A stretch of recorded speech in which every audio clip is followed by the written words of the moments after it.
Speedrun races are back today.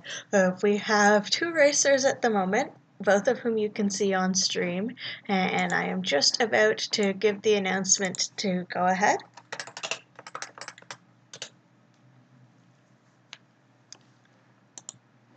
Yep, you can see Bug Sniper has already started. More will be starting shortly.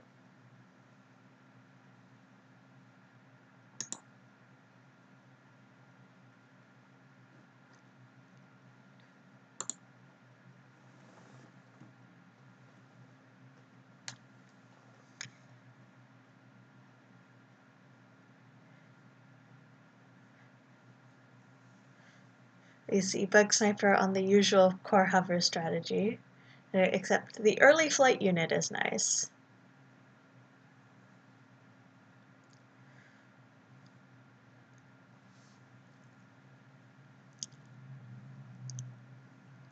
It's interesting, you don't normally see players get to fly around quite this early.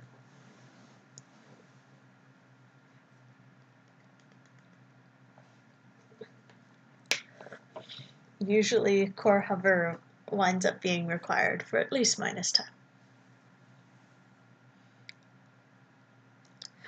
Also, if anyone is in chat, do let me know if there are any audio difficulties or any other difficulties.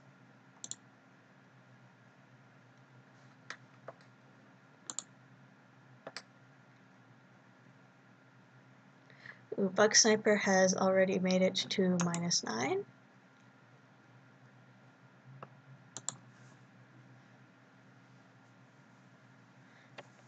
Yeah, as you can see, it's not too difficult to get out of -10 here. Moore has entered -9 at 35 turns. Bug Sniper appears to be deliberating over evolutions.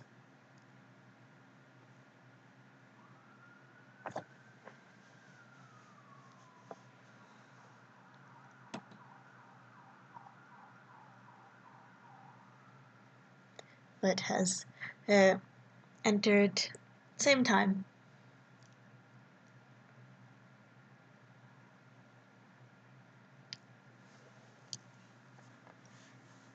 Unfortunately, Bug Sniper's display is not the crispest thing ever, but it is quite functional.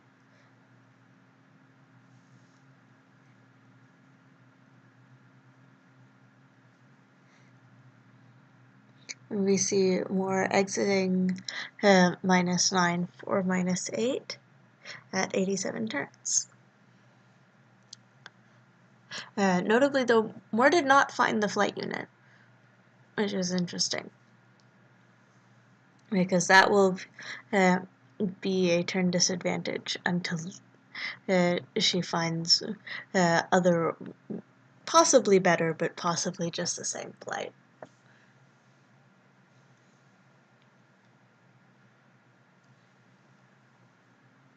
There we go.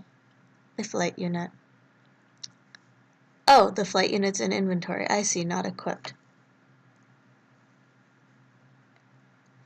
Not necessarily sure if that's a good choice. Personally, I would prefer to put the flight unit on, especially with having a bunch of treads as good propulsion armor to protect it. Because one flight unit, you can definitely support on core power. Yes, there we see.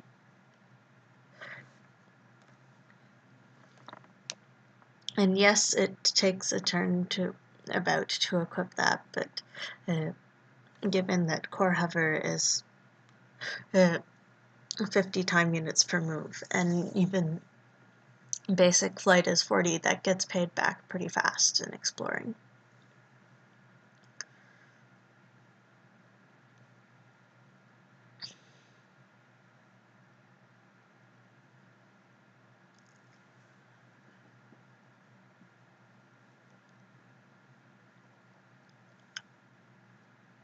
Ooh, sadly no zone layout there.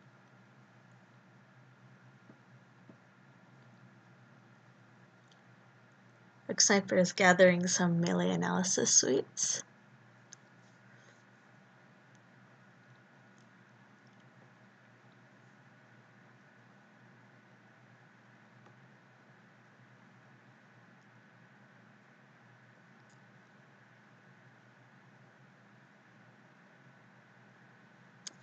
And has reached -8 in 94 turns.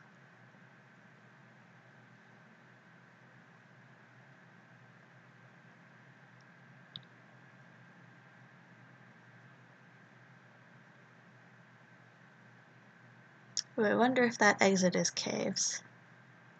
We're definitely... no, it is factory. The same, we're definitely at least was going to have a peek around.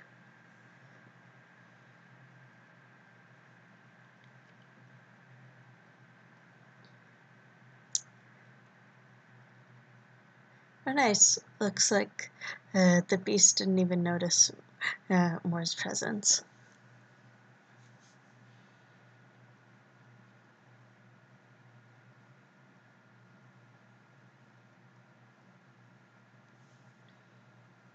We are seeing two different sorts of speeds of play here.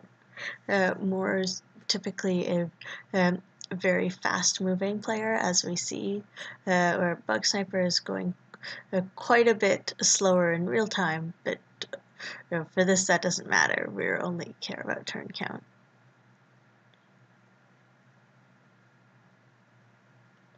Whereas passing up the terminals that would put her in the beast line of fire, possibly also passing up the other terminal. No, you see she's putting on hackware.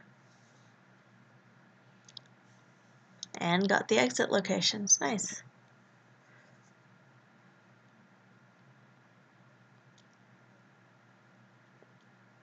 It's great because now she can beeline them instead of having to explore for them.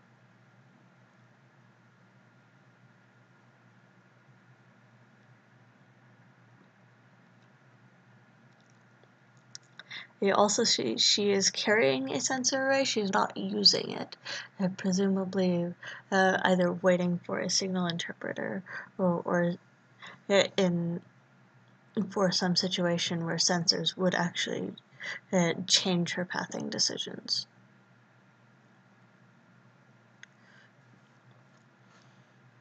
Also getting some nicer treads to replace some propulsion armor. And was that the exit? No. It looks like, yeah. Slam the sentry off. There we go.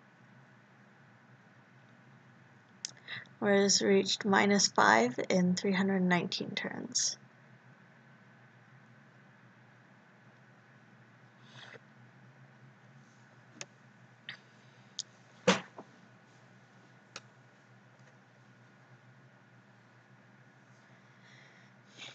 Bug Sniper is just entering factory now at 185 turns.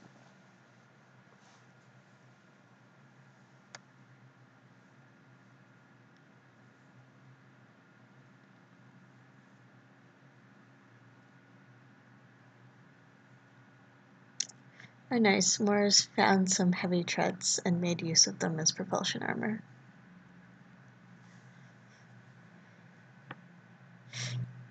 Still going strong on the one flight unit.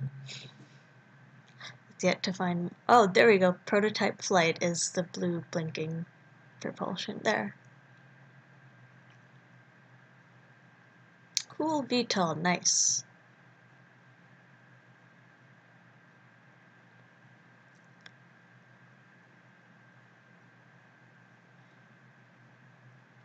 I am not actually sure if the plane flight unit is actually speeding her up at this point. It is definitely giving her more support though, and that is enabling her to now wear the engine that is powering both flight units.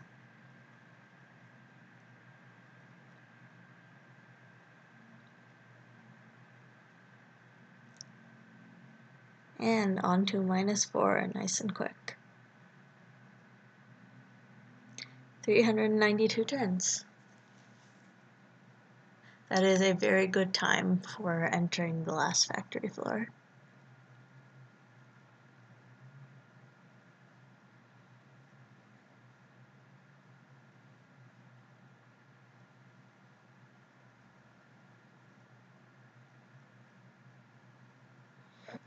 Ooh, a micro-nuke launcher.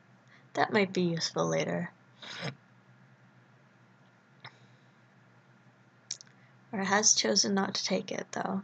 There will be more opportunities to get things of that nature later. And she beat the operator to the terminal, despite the operator being at the terminal. Oh, that's nice. Even got access main out of it. And having locked the terminal conveniently means the operator can't use it. Though there's less of a threat in speedruns because you're not planning to stick around the terminal, and you rarely wind up actually in the path of the called reinforcements to actually have to take damage from another squad.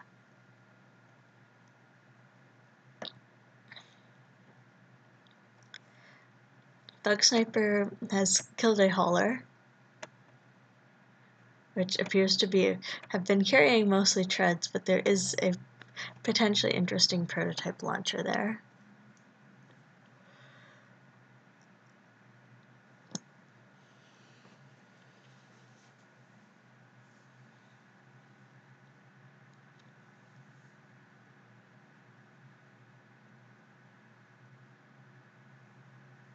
Ooh, Bug Sniper has found some long-range sensor arrays that might provide an advantage in info war. More is into research at 461 turns.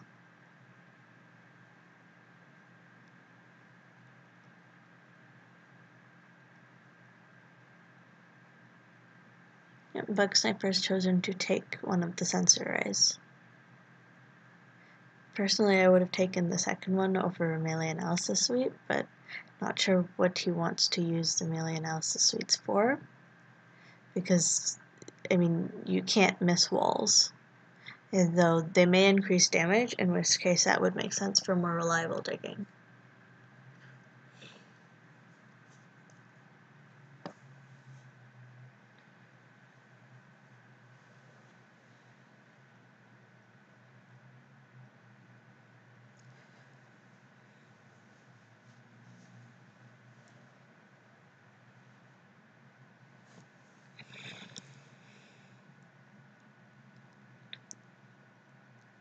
Aw, no exit locations there.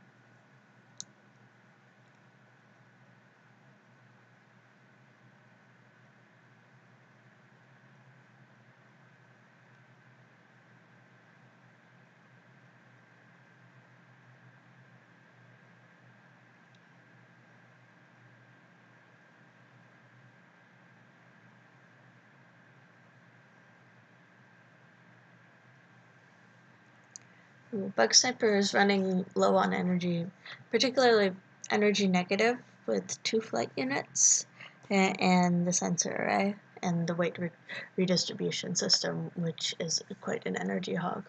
Ooh, some impulse thruster arrays. A good replacement to the dead early flight unit. And arrays in particular sip power, plus having a backup is nice.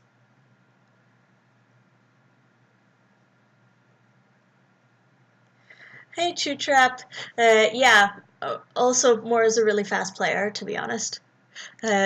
Definitely not everyone plays this fast real time, but Moore is one of the faster players for sure. But how are you doing?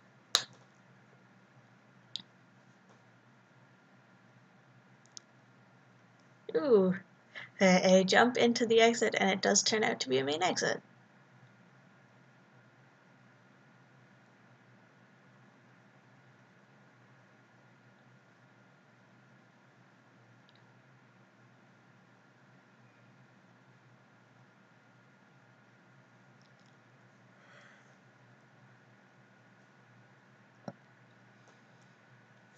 Bug Sniper has acquired a second engine, which lets him run the sensors and still be energy positive. That is nice. The sensors are pretty useful for avoiding damage.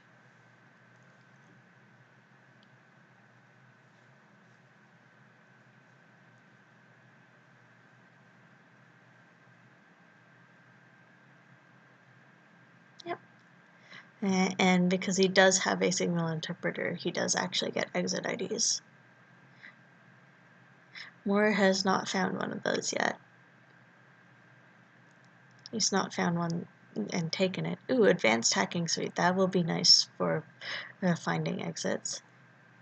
An impulse thruster may get taken as backup. Nope.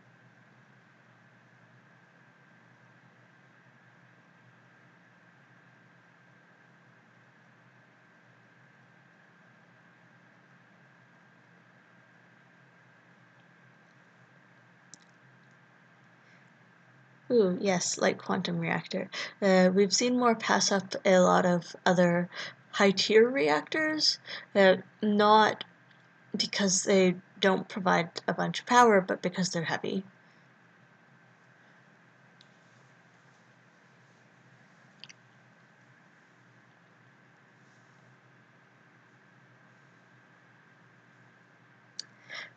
You see, Bug Sniper has encountered this same open area with the beast, but he's encountered it from a different direction.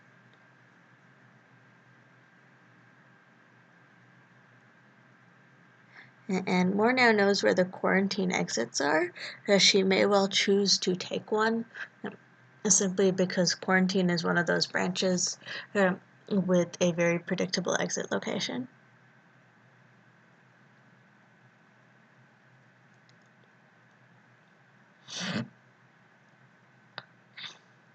And we see now Bug Sniper is able to see the beast on sensors. Does not beat the operator to a terminal, though.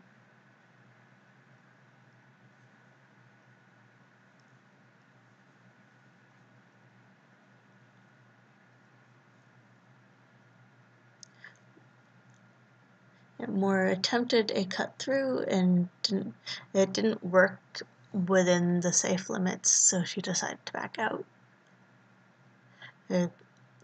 Yes, she is going for the quarantine exits. We can see that by where she's approached, how she is approaching as well.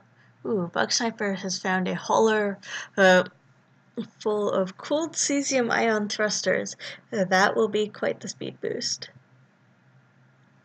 Those are pretty zippy. It has had his long-range sensor array disabled by trying on one that turned out to be faulty in identifying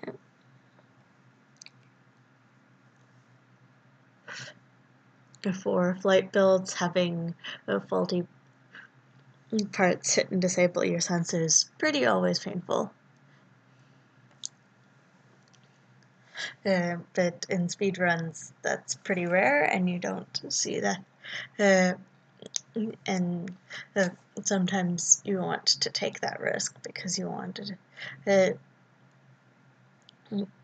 to have the ID and get fast times. The risk is not super high that they will hit your sensors specifically and you can function without them. Two Trep says, gotta say the dual screen plus commentary is pretty nice.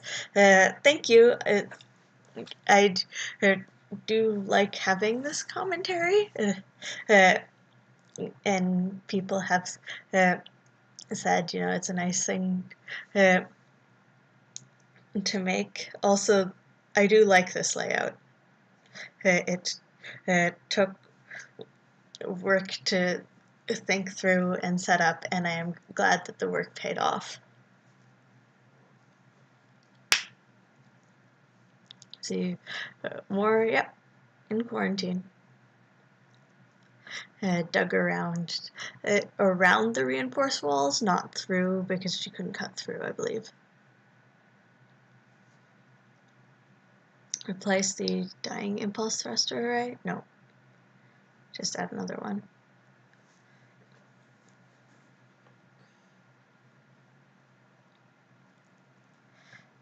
Bug Sniper is taking the cooled cesium ion thrusters. They are quite nice.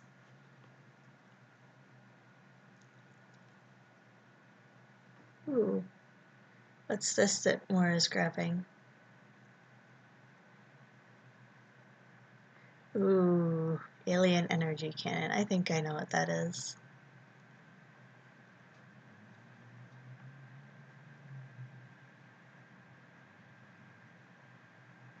I believe that's being taken as a very powerful wall cutter in certain situations.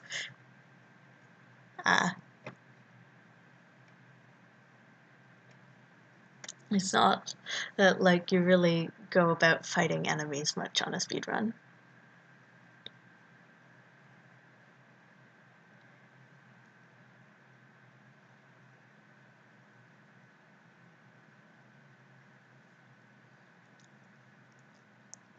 Yes, Chewtrap, I am glad you are enjoying and liking the dual screen view and commentary. And yeah, more is in access.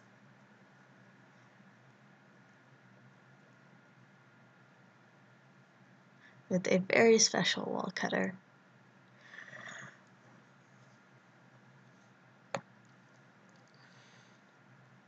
The advanced reaction control system is also a nice pickup.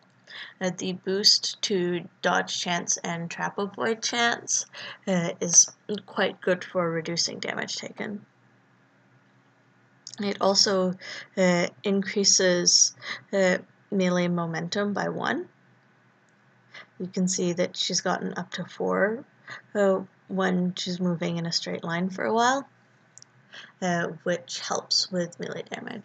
It's not as much of a boost in melee damage for flight because there is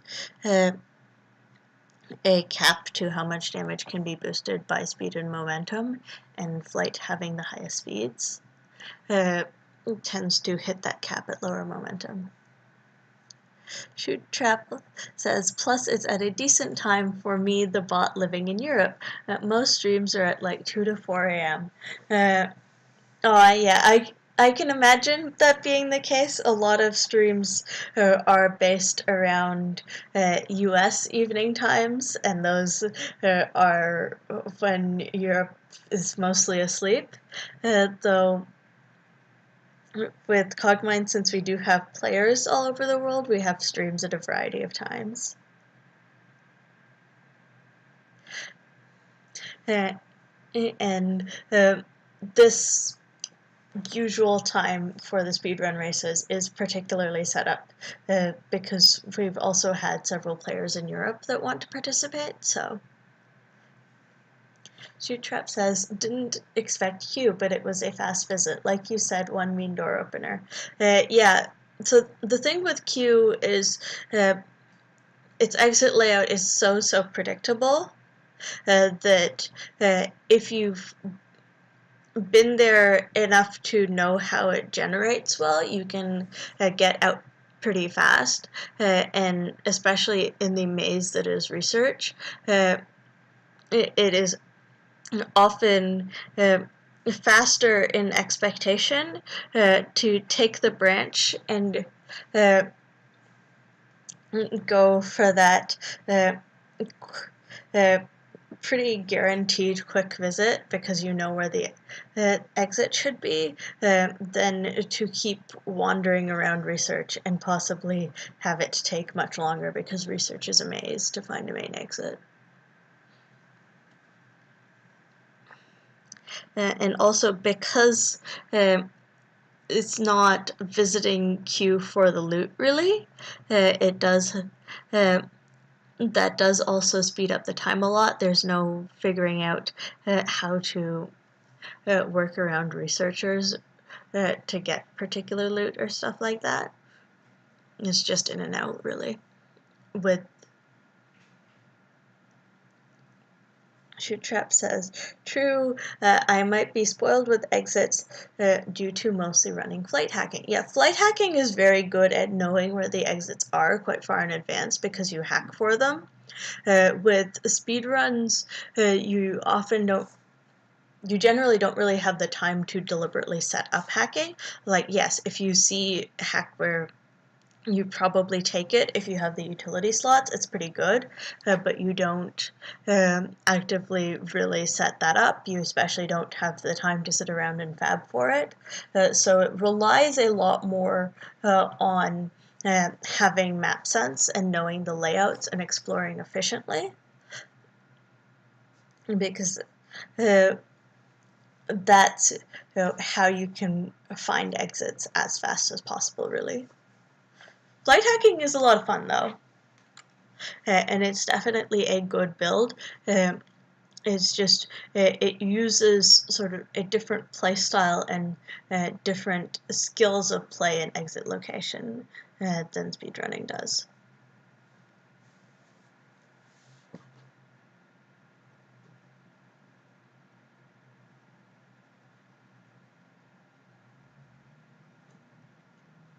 Ooh, this is command exit.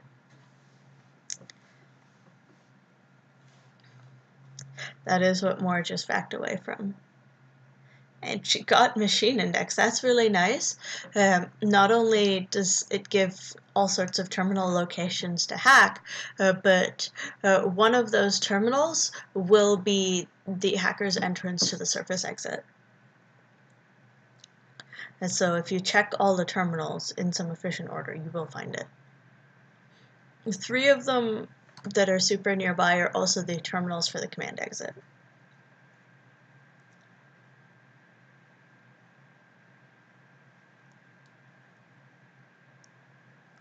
And so you see she's spending a bunch of time looking around. In particular, she's looking for a terminal with a block of machine-free space nearby it in a particular setup, because the surface exit has a special layout, and that layout has one terminal in it, no other interactive machines. As Shoot Trap is saying, it is a particular prefab layout. And that prefab has pretty much only variation in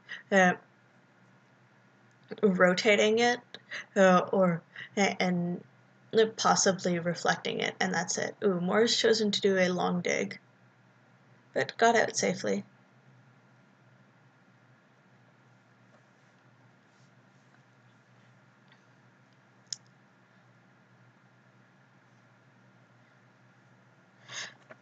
Oh, hello, MTF.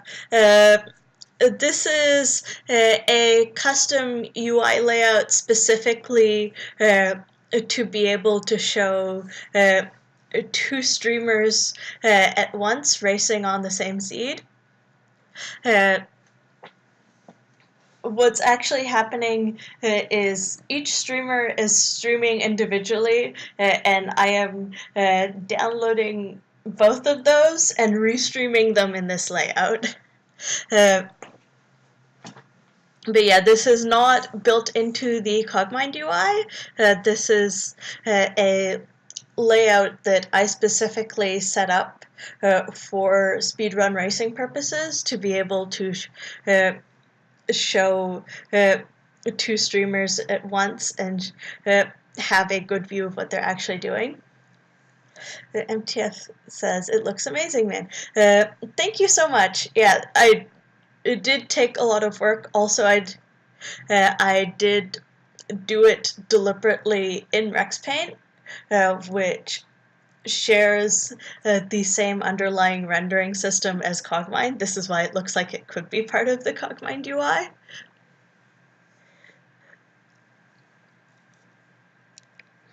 But yeah, this is not strictly part of the Cogmind UI.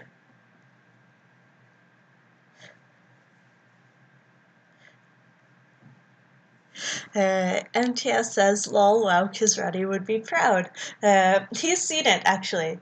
He is aware of these races as a thing. We've shown him before. He's even put it on one of the sit reps with showing the layout and stuff. So yes, he is aware. Fortunately, it looks like Moore has failed the terminal hack to get out, and the plan of shoot the terminal, because sometimes if you shoot the terminal, a terminal controlling a door with the M, it opens the door. Those have both failed, whereas now using the aforementioned door opener to cut through the side.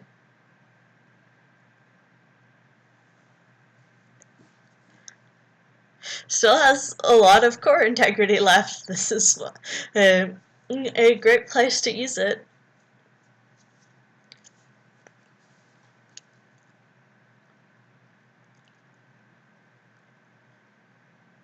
MTS says, WTF, a core cannon, what kind of speedrun is this? This is a speedrun that took a very short trip through quarantine, and the core cannon just happened to be on a quick path to the exit, just took it as a door opener.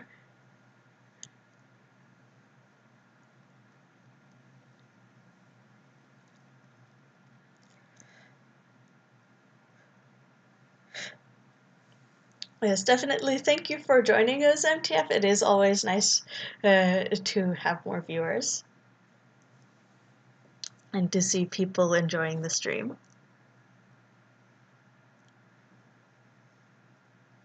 Looks like Moore is trying to get around another way. MTS says, yeah, for sure. Thanks for hosting. Very cool to watch. You're welcome. NTF says, I've never seen you all do these before. I can see I've been missing out. If you want to watch the past ones, I have them as highlights on my channel, and also every so often I do upload them to YouTube as well for archival purposes. So you can see the old ones. Yeah, some of the old ones are not quite as nice because I had less practice, and honestly also the first time we threw something together really quickly and we didn't have this very fancy layout.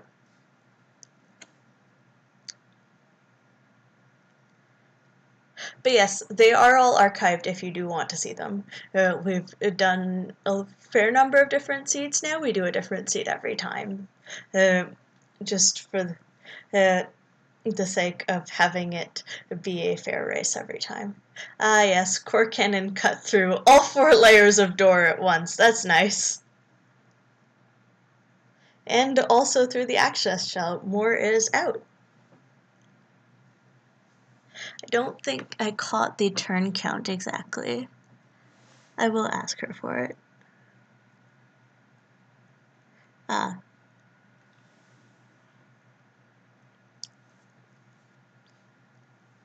Where is Winrar? Yeah, she plays really fast. She says that mad dash to get enough energy to fire top tier low.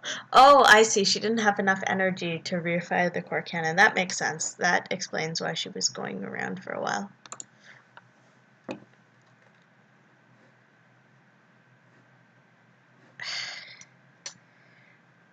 OBS has been a derp and has not and has stopped full screening the streams, and as you can see, this breaks my layout. Which shows you, yes, this is really working from I am downloading the 2 streams. Instead of exiting out of the OBS full screen preview that shows me what you see, it exited out of full screen on both streams. Hey, War! 1,347 turns, nice. Also quite the ride.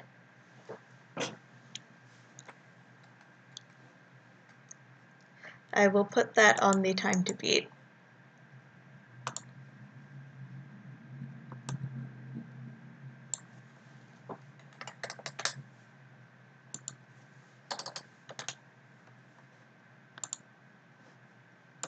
And there we are. Yeah, the access was tricky for sure. Moritz said that was a very sad access, which is what I'm responding to. And TF says, I think Bug Sniper here is having a sadder one. Trap says, good show still, you sure play fast. Or says, I can't believe I forgot CC fires with 300 energy. Yeah, that is a pretty high energy cost. It is a strong door opener, but you have to be able to power it.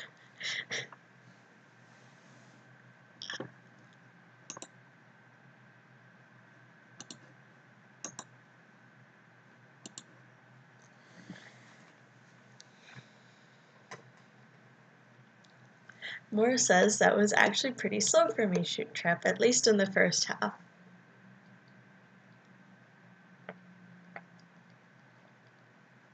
And also says probably a good thing. Yeah, I was explaining to Shoot Trap that you are a fairly fast player in real time. Shoot Trap says, really, you were in factory. I get up for a drink and why is everything purple now? Yeah, play speeds. Also, speedruns do not tend to pass particularly many turns by their nature, and also because you're not stopping to fight, a lot of, or to really sneak around, you're generally dashing past things. A lot of it is repeated actions like move in the same direction, which can be done fairly quickly in real time. Moore says, anyway, yeah, I went to Q for SB or CC. I will not expand the acronyms for those people who don't know what they are and wish to remain unspoiled. He says, I hadn't seen an enhanced Nova cannon, and it was a good opportunity. It was a bit risky with a lot of my digging, but hey, it worked out. Yes, definitely there were some dig risks there. And Q was not too bad to get out of anyway, since you've been there enough to know where the exit is likely to be pretty well. And hey, it panned out, you found the CC pretty fast.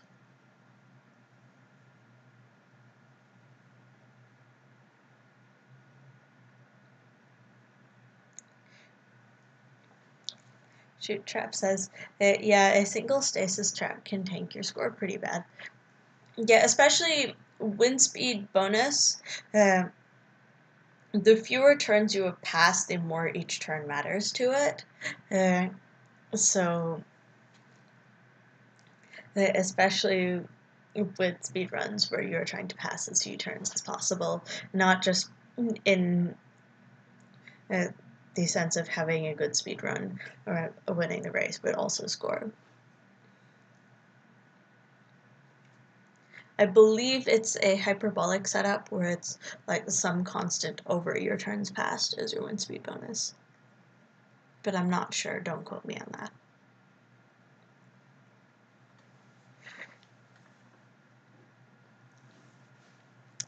I see Bug Sniper is in -5.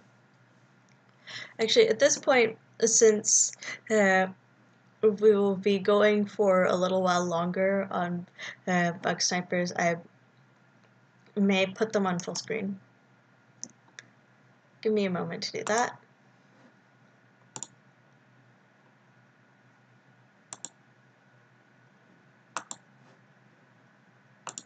There we go. And let me also bring their game sounds up.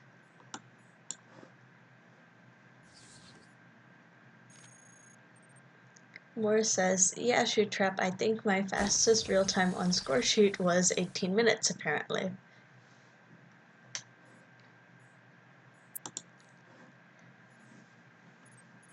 But yes, we now also have the game sounds from Bug Sniper to accompany this. It's nicer to have, especially when you are only watching one person, and so it's not confusing between two simultaneous runs.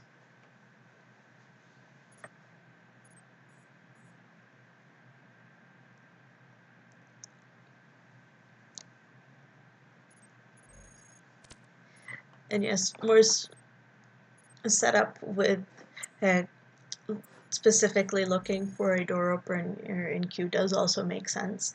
Speedrunning, you really don't want to have to try to go back or keep exploring further for a good door opener. MTF says, I've never speedrun before, maybe one day. You're certainly welcome to join if you want, either just speedrunning yourself or in the races. We have no particular entry bar for people to join in and try. The only thing that we say as a recommendation is to have a basic win first, and you have that. That should not be an issue. Really, we recommend that so that people have seen all the main floors and they have seen the access exits.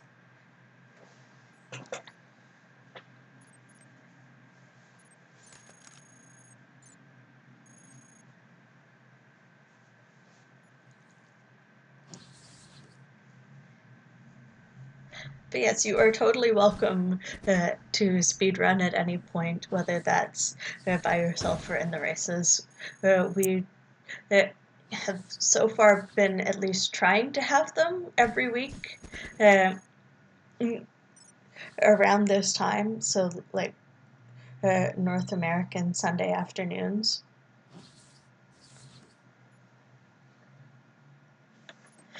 Oh, hello! How do I pronounce your name? KedM4? Welcome to the stream. If you are not already on the Discord, a lot of our viewers and both our streamers for this race are there, and we are totally happy to give you tips, including a lot of spoiler-free tips we can give.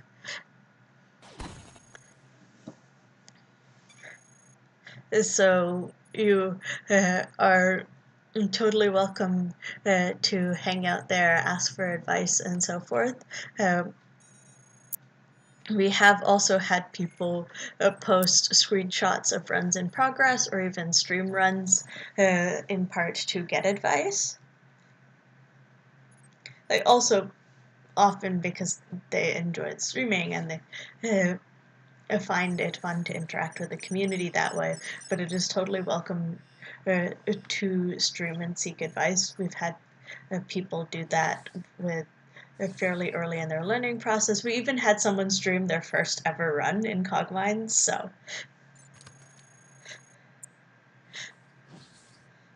Morris says, just realizing I did that entire run in ASCII accidentally. Whoops. That's okay. It was pretty understandable. And the few things where it was particularly relevant to recognize something in ASCII, like noticing a prototype flight unit, I was able to point it out. So it was fine.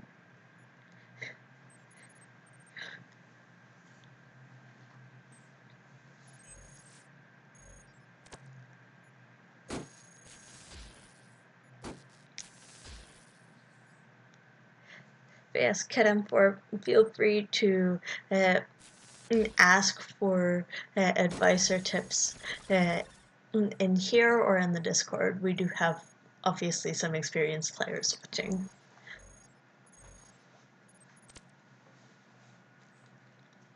So the Discord is better because you get more people, and also people can stop by later and notice the conversation and give you advice.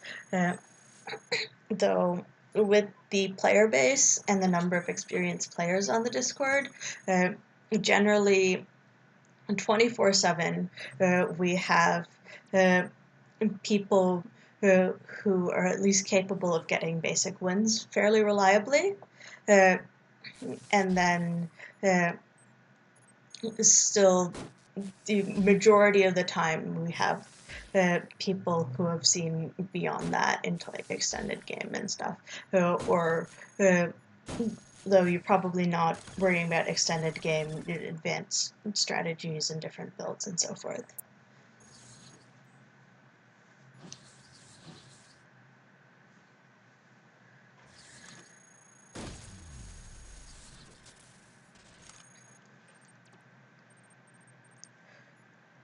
Also, Cogmind is a roguelike. It is a hard game.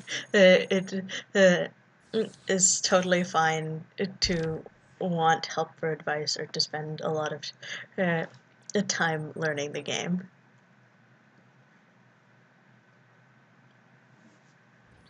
Moore says, yep, we're all willing to help out if you need any, and a smile.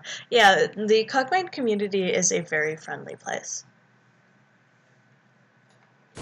Moore says, uh-oh, Bug Sniper's having a bad time.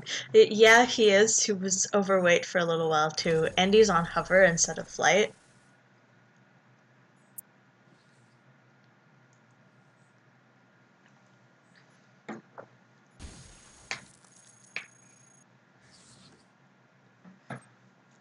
Kid M4 says, my furthest runs have definitely been hover/flight and avoiding things, but those tend to end running out of propulsion. My tread and leg runs have been ending with hackers or other overwhelming patrols. Yeah, combat definitely attrition from fights can be a real danger, especially slow combat like treads and legs. There is like a hover combat style, which is faster and can avoid more things, but doesn't carry quite as much.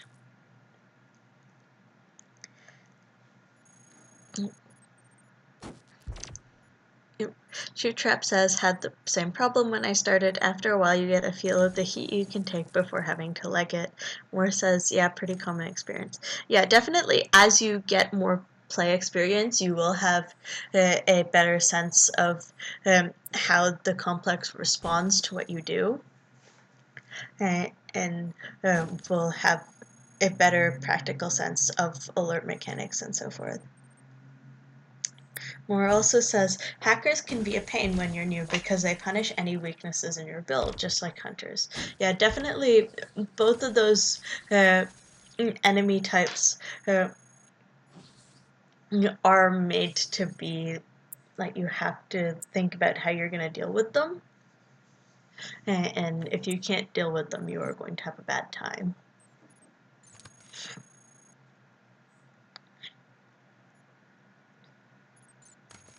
I would say hackers in particular also punish not knowing how to move well for your build because they move so fast. If you mess up a movement, they get a lot more moves to take advantage of that than other enemies might. Shoot Trap says, I remember my first DC, painful death. Moore says, oh god, yeah. Yeah, my first DC, I did turn that one into a win, but I spent pretty much the whole game after that basically going internally and feeling like I was going to die on every floor. Especially like the first 4 or 5 floors after that, like by access, I had roughly gotten the hang of it. And also DC is particularly powerful in access, so that helped. But it definitely when I was first experiencing DC, very much all the time.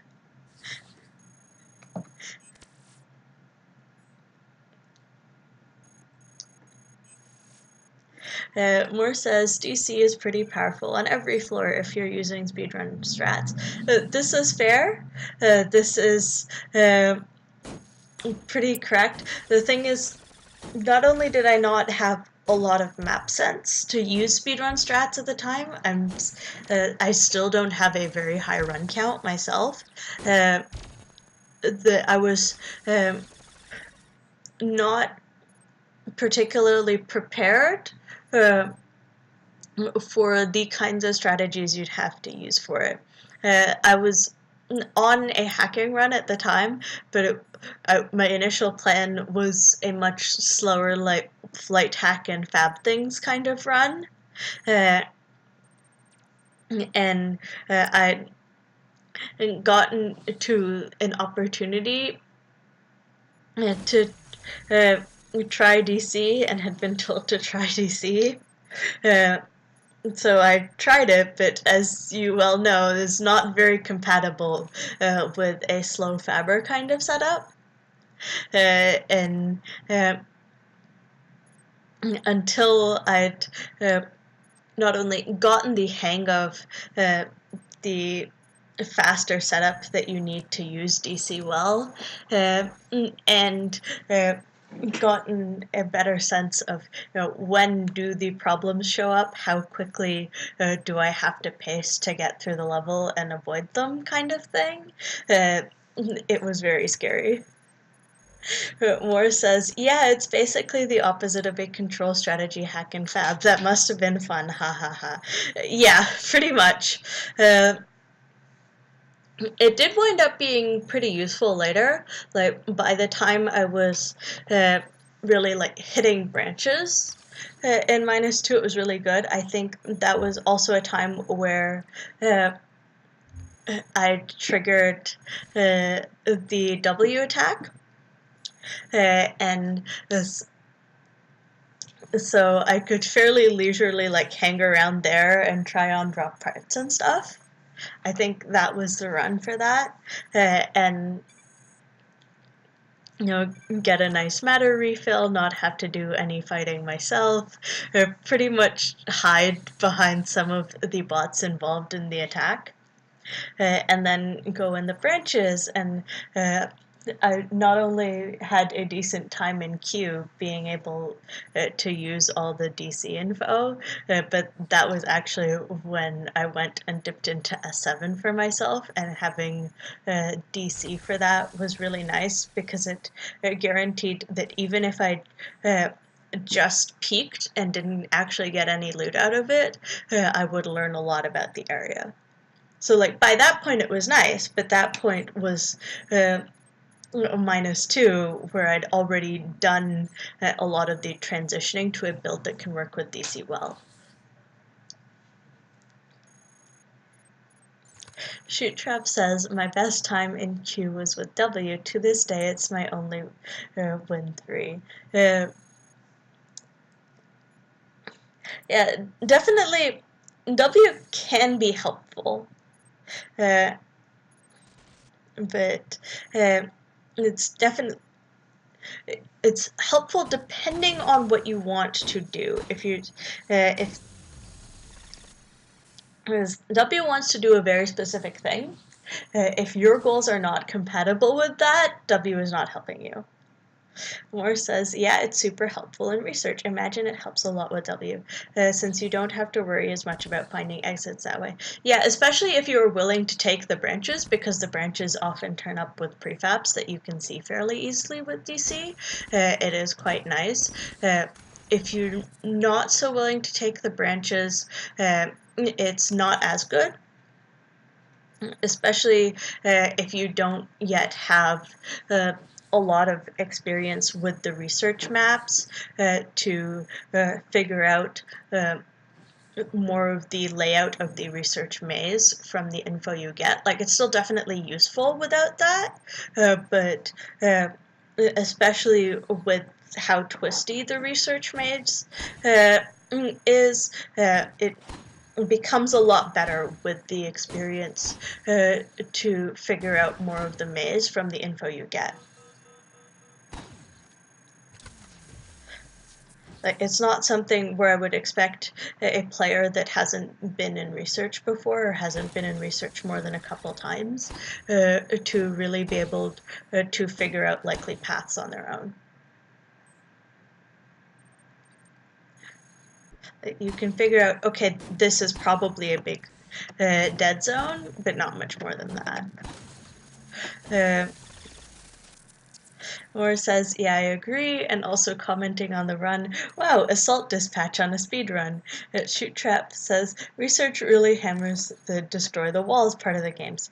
Yeah, definitely, because it's such a twisty maze, if you know or reasonably suspect that there is something useful in like an open space and not just more ground to dig on the other side of something, digging is quite powerful. We have actually seen that be quite pivotal in one of the previous races.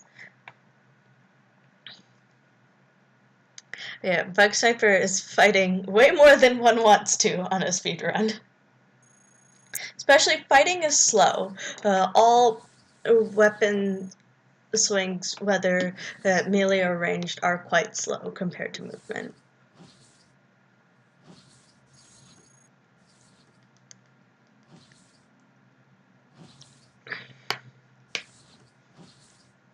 Moore says combat speedrun. Yeah, that would be funny, for sure.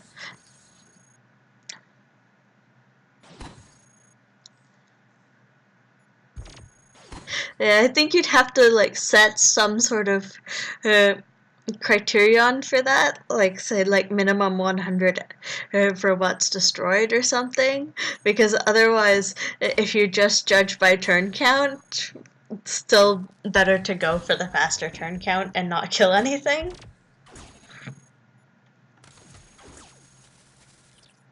I think that Bug Sniper is fighting for parts. I'm not sure. Shoot Trap says speedrun to high sec. Yeah, that could work. Fastest turn count to hit high security rather than fastest turn count to get out. Moore says, God, those enhanced gamma bomb arrays were so tempting. Yeah, those are very powerful. I can see why they would be very tempting. Also, Moore, you have definitely won this race. Bug Sniper is up over 1,600 turns. Where it says, I only ever find those on speedruns, sad face. Yeah. I mean, if you want a higher chance of finding them, you can always play AFD.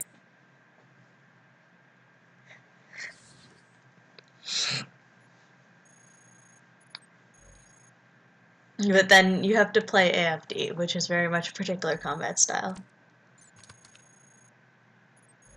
Where it says true. Shoot Trap says, Stasis Trap, get it once propulsion is gone. Classic Cogmind. Get hit, yeah.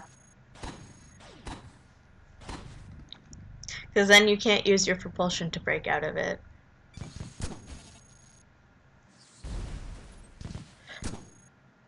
The MTF says, had to help the roommate with something. We're still going A. This is the access that never ends. Okay, so Moore's already won. As you saw, this is -4. This is not access.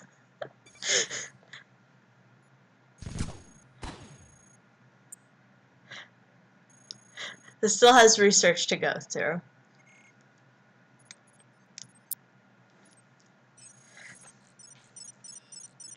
MTS says, oh shit, this is different, lol. Yeah, as you can see, just entered research.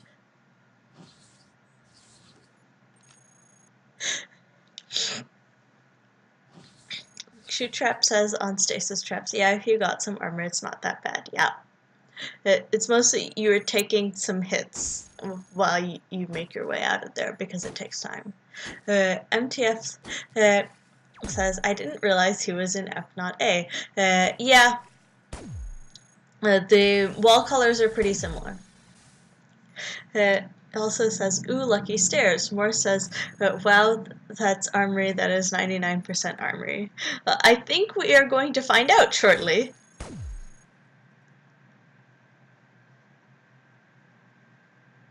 Yep. Or maybe not. Let's see. Once we see the wall color, we'll know. Nope. Testing.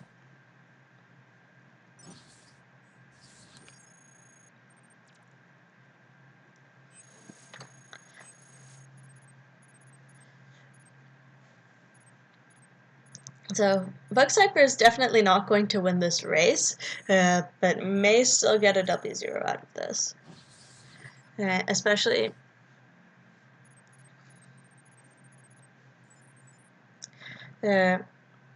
testing might be able to hide and rebuild a bit. Moore says, if I see an early exit on -3, I almost always assume it's A. This is a fairly reasonable assumption, especially because that's the worst kind of exit to find on -3. MTS says, nah, Armory always has stuff around it, right? Moore says, no, it doesn't, it's sneaky. So the thing is, with Armory can appear on -4 or -3. As Moore is saying, if it appears on -4, it always presents its fancy exit with the prefab. If it appears on -3, it doesn't have to, and I believe, and I'm not sure if it actually ever does on -3.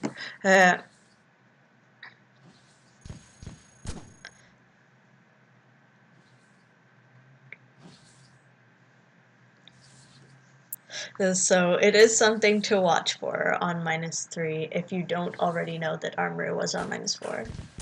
MTS says, oh, I see. I never hit Armory on -3 anyway, so that makes sense that I don't know. It's all good to know. Yep, definitely good to know. Happy to explain.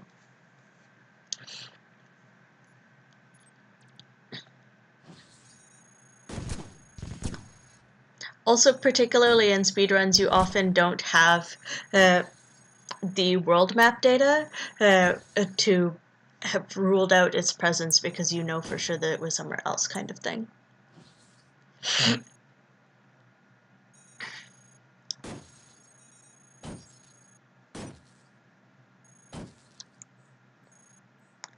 Also, we note that Bug Sniper has a signal interpreter, but it's deactivated. You may want to activate it because as a processor, it doesn't actually have an energy upkeep cost. And look, it's on anyway, might as well use it. Yes, there we go. Shoot Trap says bad luck with the trap. Yep.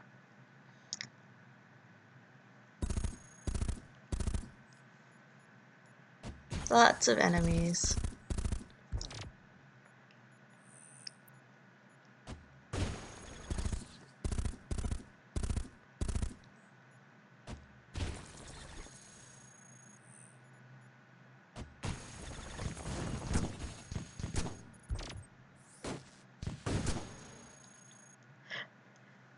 Moore says gravity fails.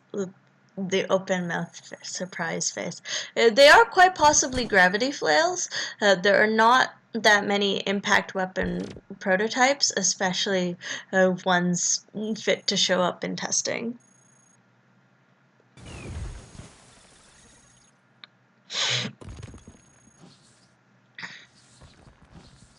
Kidam4 says, can someone explain the wall collapse mechanics?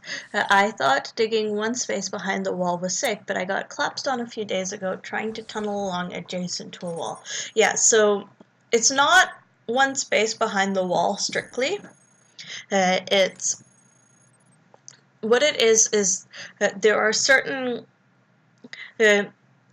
it's based on your movement path in spaces that were once walls, and specifically the one that gives that might give the impression that one space behind the wall is safe is that if your movement path is former wall, former earth space, former wall, and then you go out of dug areas back into some open space that wasn't dug out at any point, that's fine. The wall will never collapse on you. Likewise, any subset of that, which, because it involves walls, is going to be 2 walls or 1 wall. Or if you, say you dig a wall tile and you go in and you dig an earth tile and you go in and then you come back out the same way, you're good. As more saying, you can tunnel being moving and digging, wall, earth, wall, or anything less than that, as long as you're on stable, non-dung ground at the beginning and end. Yeah, so you can do that, and that's fine. Now, if you say shoot from inside a tunnel, like in your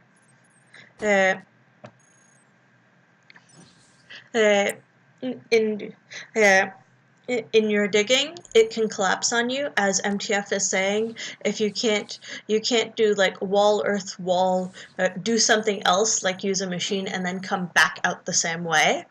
Using a machine does not take time units, so you can do like wall, earth, wall, use machine, and then exit into the room with the machine kind of thing, because your move is wall, earth, wall out, rather than if you use the machine and then backtrack, wall, earth, wall, wall, earth, wall, and that's 6 steps instead of 3. And TS says, well, we just saw a cave-in. And Moore says, speaking of cave-ins, yeah, because Bug Sniper's going for a long dig here.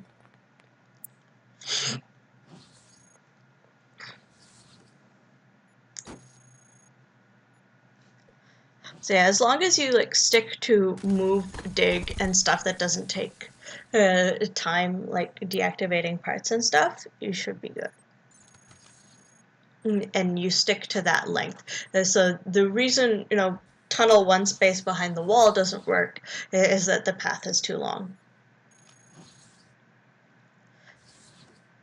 Kidum4 also says, does your speed help? But Moore went longer than I've ever seen in their run. Moore replies, Kidum4, that was very risky, not related to speed. Since digs are usually 1 to 2 time units by themselves, movement speed doesn't really matter. Yep, this is generally correct. Digs are generally, I'd say, 1 to 2 turns, just in the sense that you're swinging a melee weapon. But I think movement speed matters a tiny bit, in that sometimes tiles will that have been dug out will collapse on their own, unrelated to something passing by them. But it's also based on you moving. And based on you moving, for cave-ins being a problem to you is by far the bigger factor.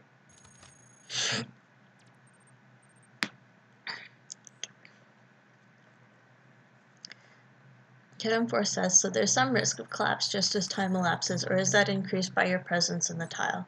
Yeah, so there you go. Moore says, yeah, 1 to 2 turns or 100 to 200 time units, yep. Moore also says, I think random collapses and tiles specifically collapsing on you are different mechanics. Yeah, they probably are. But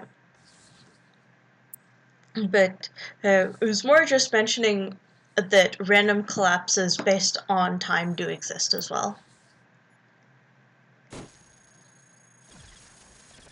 So theoretically, movement speed does matter to a pretty minor degree, but it does exist. And that you don't want to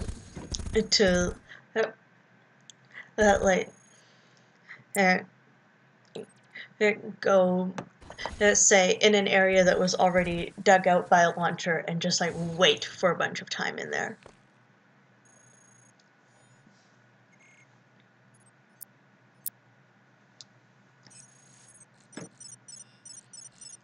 Generally, the less time you spend in unstable areas, the better. Or says that's true, yeah. Yeah. Glad we got this cleared up. Bug Sniper is finally in access, and thankfully flying again. Getting to hop over bots instead of fighting them. This is what you prefer to do in speedruns by far.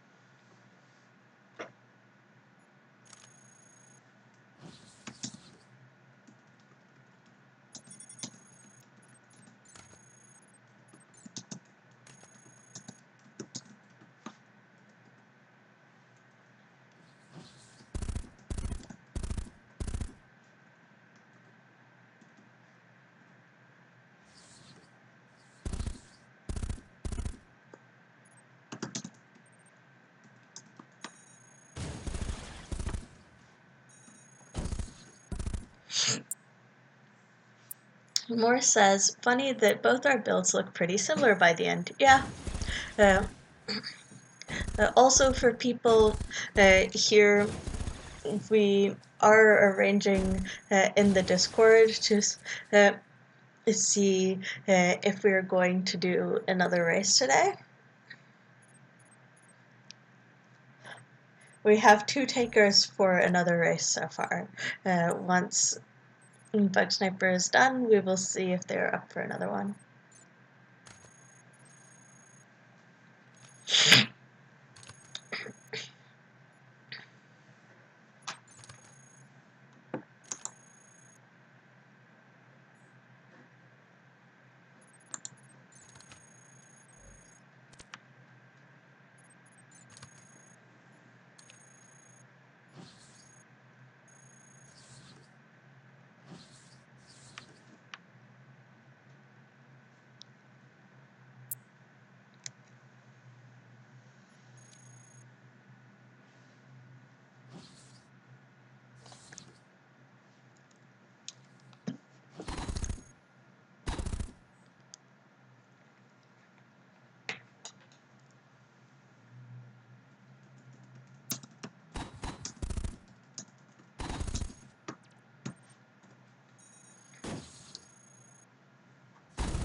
Moore says, is Bug Sniper trying to crush the hunters? Let's see. I think so. True Trap says, looks like it. Yep. Hidden 4 says, no weapons. Yeah. True Trap says, can't outrun the swarmers anyway. Well, you can't strictly outrun the swarmers, but if you use the 2 thrusters, you could get up to their speed and then use better navigation to break line of fire as much as possible. Also, because firing is a lot slower than moving, you could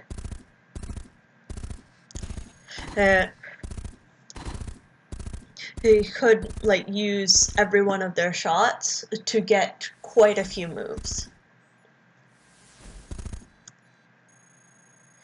Or it says, Yeah, but swarmers take ages to shoot through prop armor, and he could have outrun the swarmers. He had 2 arrays and 2 thrusters. Oh yeah, if he had 2 arrays at the start, he definitely would have been faster. The swarmers always go at 37 speed from their 2 thrusters, and with flight, even those are base 40, but for every one beyond the first you have, you get speed -3, so you're 3 faster per move. He would have gotten to 31. And that's not super ridiculously faster than swarmers, but it's definitely faster enough to get a pretty substantial movement advantage and use obstacles to block their line of fire pretty well. Moore says, yeah, that's a good fit faster. Shoot Trap says, go, Cogmind, go. Indeed. We'll see if Bug Sniper pulls out a win here.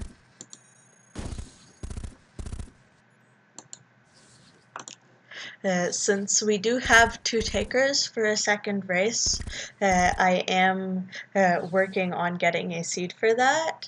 Our usual seed generator is Malthusis, and he gave me the seed for this one, but he did not give a second seed, and I don't have that generator set up. Moore says that Bug Sniper might find C since it is nearby. She thinks. Possible. Well, at least he had a Gamma Bomb array, but he's also low on core, and he has a behemoth shooting him along with all these other enemies.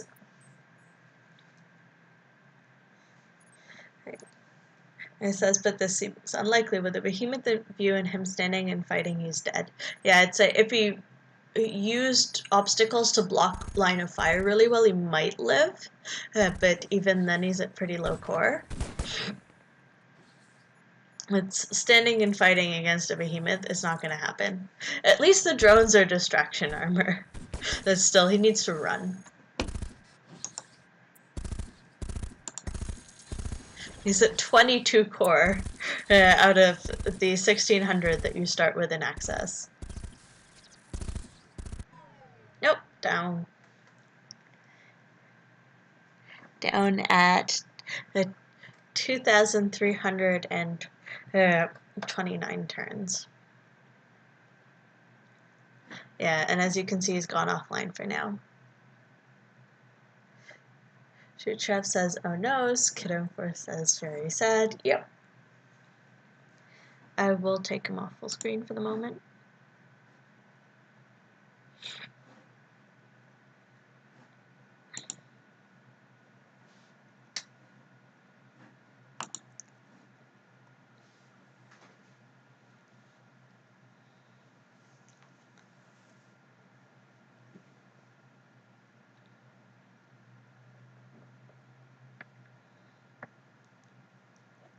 In Discord, Moore is asking Bug Sniper how many kills he got, since this was fairly high combat for a speedrun.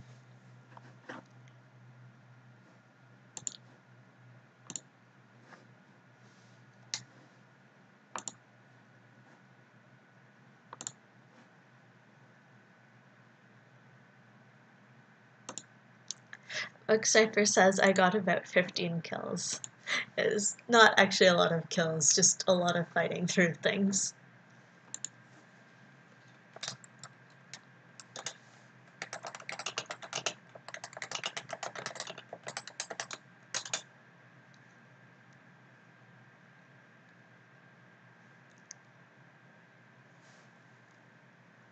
We are seeing if Bug Sniper will also join us for this second race, because we are having one. We have enough people.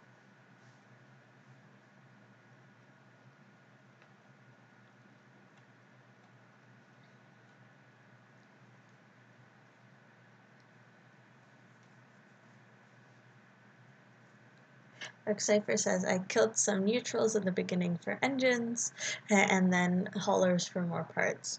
Moore says mine was pacifist as per usual. Pacifist, it does give you score bonuses, so.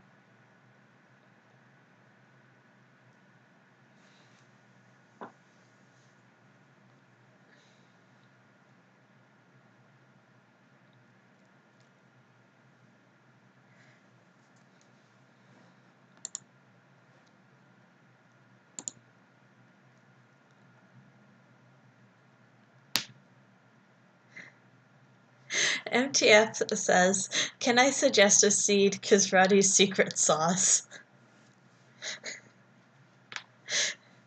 I mean, sure, it'll work. There is it will be perfectly functional as a seed, and it hasn't been used before in the races. So we might as well.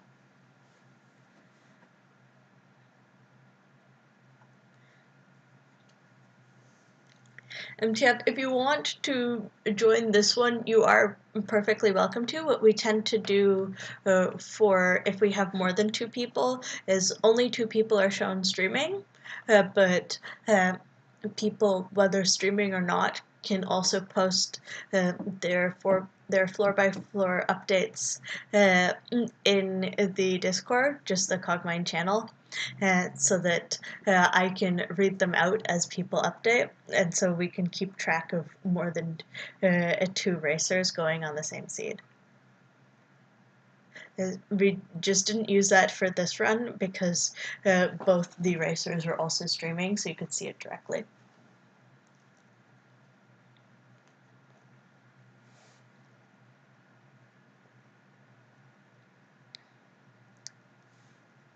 Okay. MTS says, excellent, get ready for super secrets. It also sounds like a lot of fun. I can't for the moment, actually, but I'm perfectly content watching for now. Yep, it's totally fine. As I said, just an option. Destinum says, is fun. I am going to join the race too. Great. Obviously, during a race itself, people who are in that race don't watch the stream for information leak reasons. But once they finish their run, they're perfectly welcome to join and say hi in chat and watch everyone else. That's what Moore was doing, hopping in to see the stream in the chat after she finished. Shoot Trap says, super rural internet here, streaming never ever. All on the poor internet speeds. That is totally understandable, though. If you do want to join at any point, you are welcome to just post your time updates in the chat, because that uses a lot less bandwidth. Dustin says, no, obviously the strat is to lag behind and collect info from other streamers. And then the Kappa emote. Okay, yeah. This is a fun thing, so it's not like we can really enforce people on the stream not watching it, but and then Zesim says, as a disclaimer, I haven't actually done that. Yep, we know. But yeah, just remarks for new reviewers who are not necessarily familiar with how this setup works. MTF says, Desi, we totally believe you. So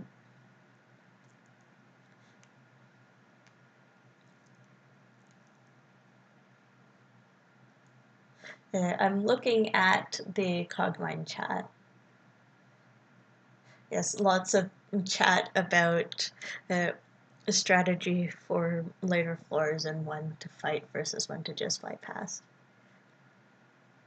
SM says, I'm usually the fastest real time on the later floors, I thought. Maybe I'm mistaken. Not much opportunity for cheating. Moore says, are you though? Wink. Dustin says, hey, it's secretly a 10-minute stream delay.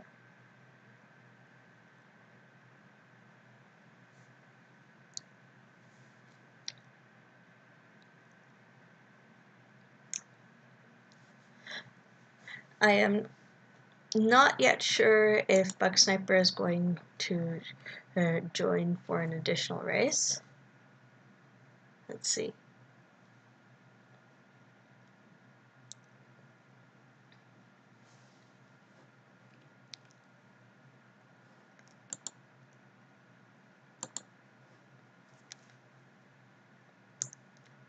Also, I may break briefly just for water. And maybe a little food because it has been a little while. Bug Sniper says, I need to take a snack before we start again, so wait 15 minutes, please. Moore also says in the Twitch chat, good reminder, we'll grab water too. So, yeah, how about I throw up a be back notice, and then we'll start again once everyone is ready with food. The Decinim says we need hydration bot in stream, lol. Yeah, I don't typically stream for super long, and I tend to grab water before streams, so not too much of an issue. But with this one, I was coming from a thing right beforehand, and even though I did have some water, I didn't really get the usual prep and refill and stuff time. MTF says, speedrun idea, first to blow up the Singularity Gate wins.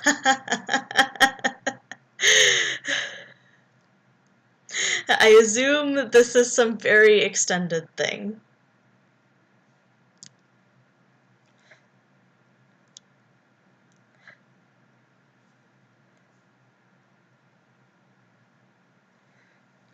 But yeah, I will throw up a be right back notice.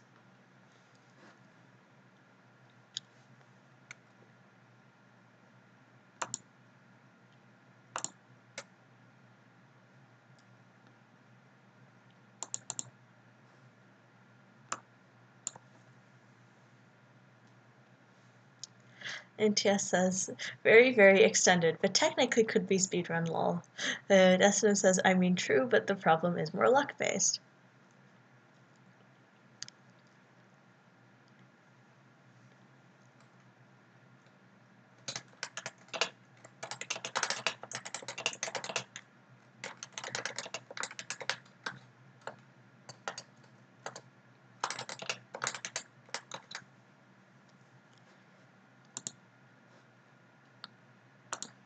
There we go.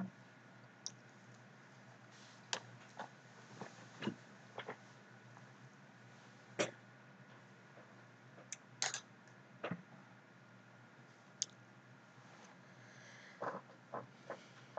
says, I will not read out all this extended game stuff that is being mentioned.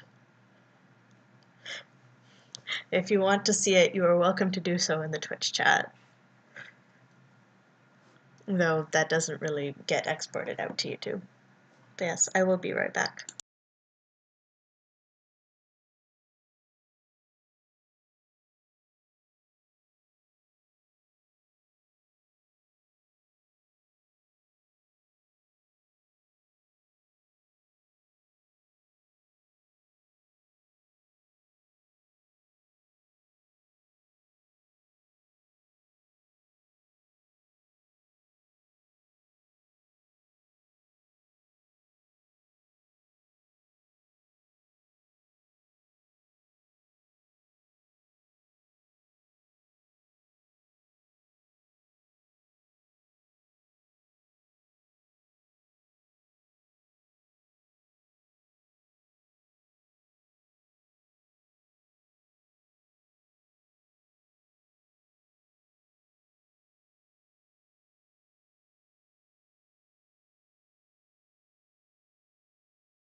Hello everyone, I am back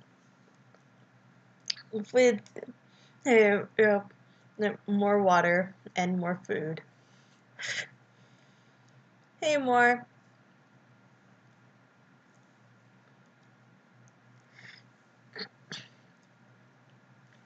So, also Dustin says, welcome back, more waves. Yep, thank you.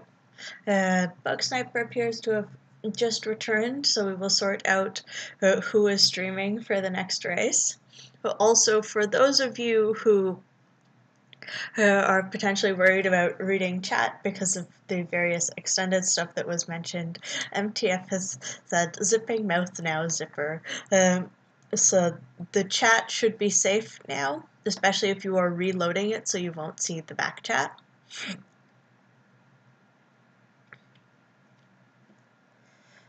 Yes, Bug Sniper has just returned.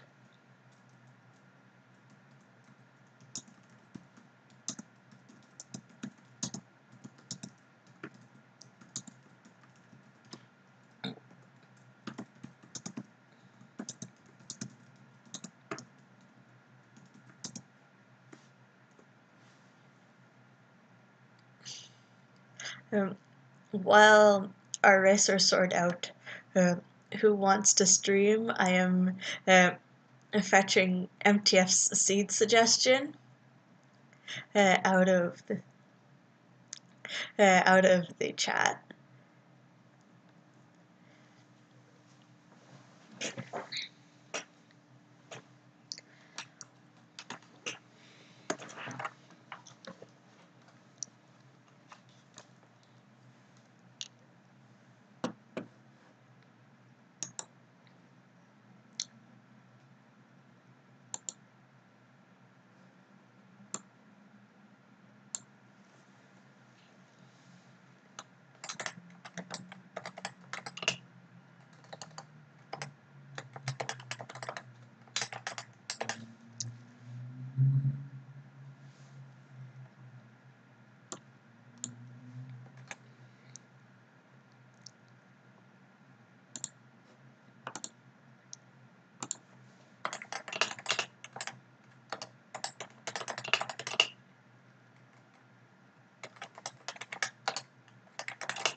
Dustin says, was the seed really Kazradi's secret sauce? Laura says, that's what we're picking thanks to MTF. Yep. I mean, Mouth is not around to provide another seed. The game will take it just fine. And it's certainly not a seed we've used before, so it will work fine.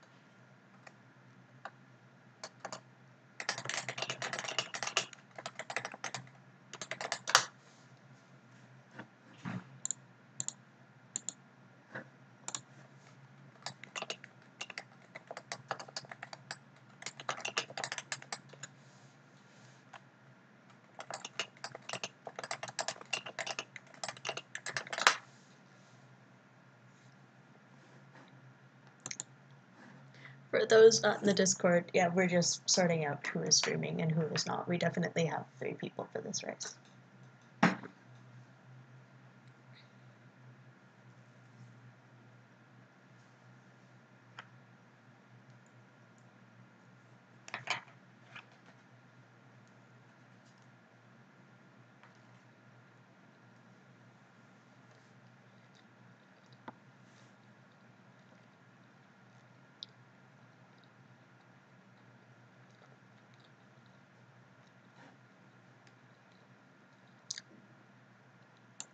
And since our racers already have the seed, they are also setting up.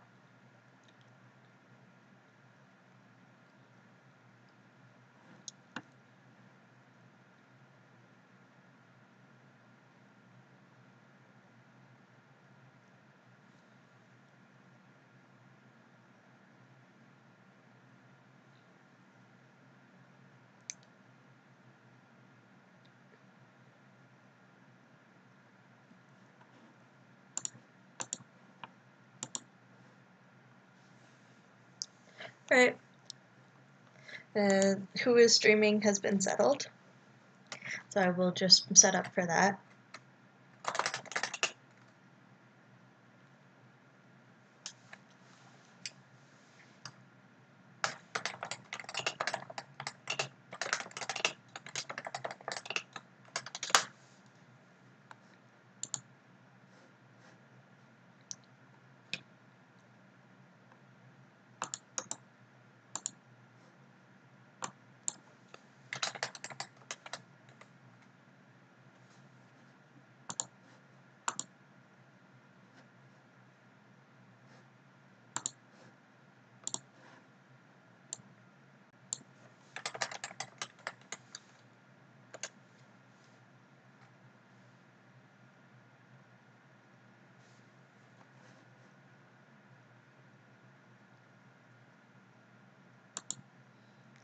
Desnim says, put me in coach.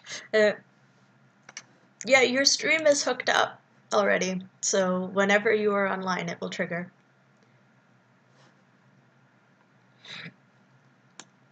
And now that we have that up, I am going to remove the back notice.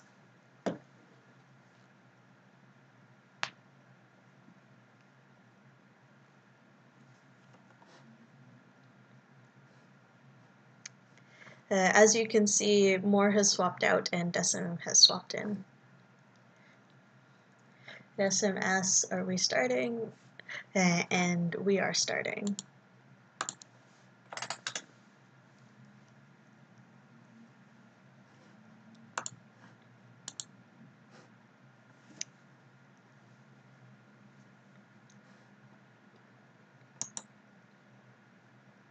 And Desnim is indeed putting the seed in.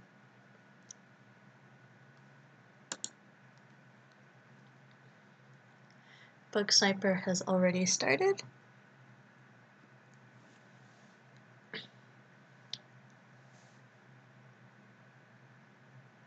That is a mine's exit. Bug Sniper chooses not to take it.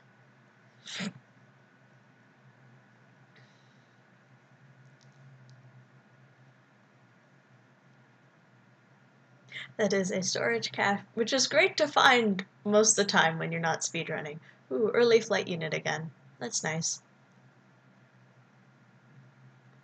Desnim has also started.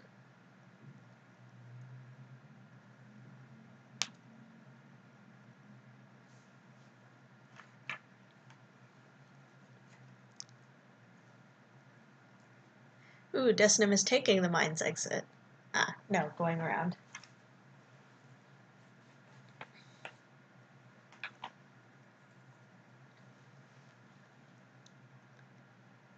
And Bug Sniper has exited -10 at 61 turns, while Destim is exited at 55.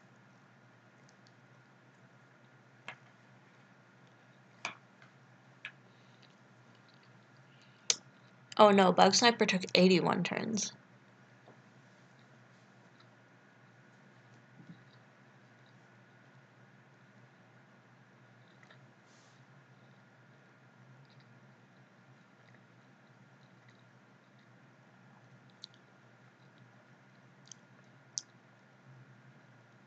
Both our streamers have launchers, which is nice for dealing with swarmer packs if you can't just fly away past them or fly away in another direction.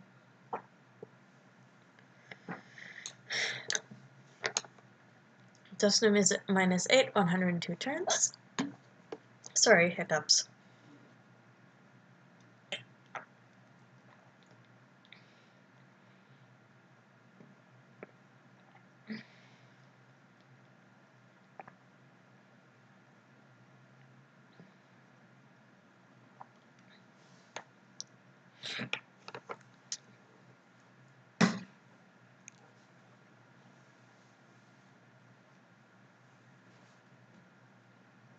There we go.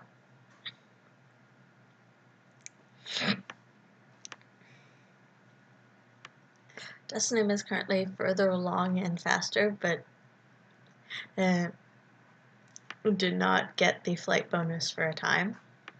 Bug Sniper was flying for a time, but has now lost a flight unit.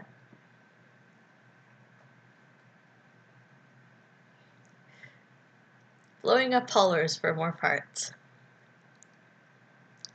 Fortunately, grenade launchers not often very good at this. Like, they don't damage the contents unless you get the particular case where the hauler dies to the projectile from the launcher itself, and so then the explosion is able to hit the contents, but still they are not particularly great at that purpose. AoE damage really shines against multiple weak enemies. Moore has also reached -8 at 97 turns.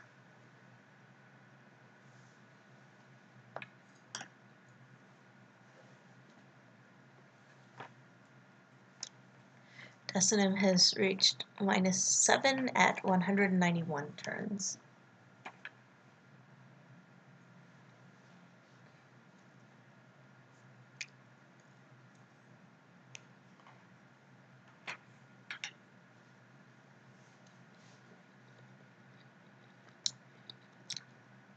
Also, Bug Sniper is fairly low on core. Like, you get lower in the earlier floors, percentage-wise, simply because you don't have as much core to absorb damage with, and you do want to be absorbing damage to fly past. But this is still pretty low. I generally do not want to see a core alert. It does appear to be swapping out some of the damaged flight units for VTOLs. VTOLs are not faster, but they do support a bit more. And without like higher energy or heat costs, so they are a strict upgrade. And it helps that they were also undamaged, where some of the flight units were damaged. Okay, this is going poorly. I am not sure why Bug Sniper is not just leaving.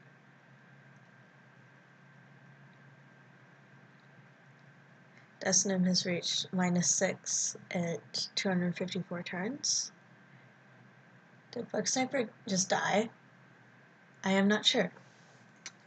It's also possible that the stream just cut out, so let me check.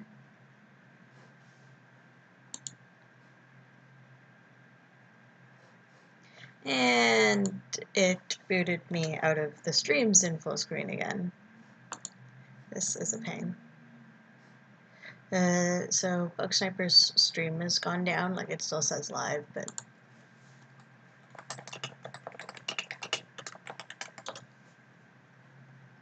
I'm just dropping that note in his chat.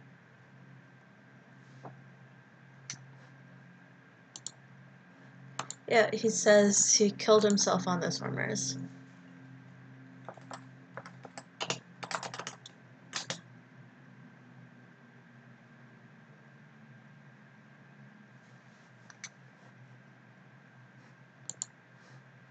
Yep, he's gone offline.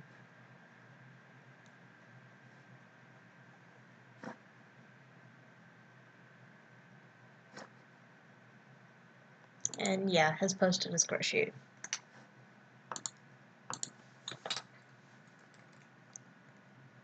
So he is out of the race.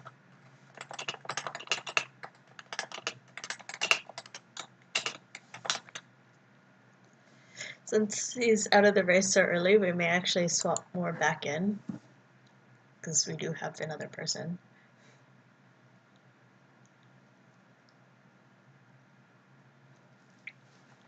Moore has said sure to swapping back in, so I will do that.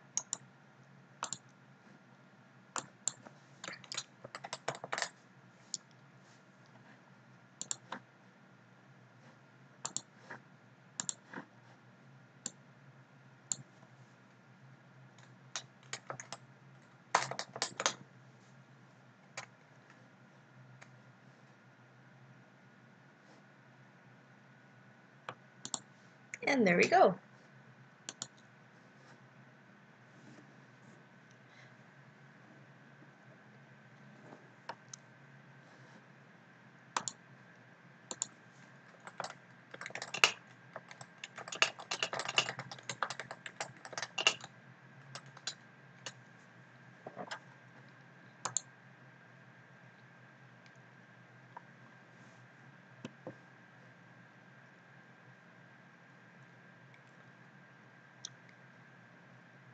Yeah, Moore was just checking some of the options. Or possibly just pausing to make sure she was properly on stream. But yep, we are now good to go.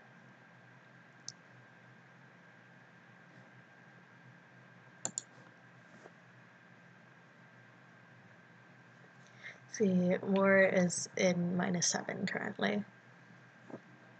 He's yet to take any core damage in -7, that's nice.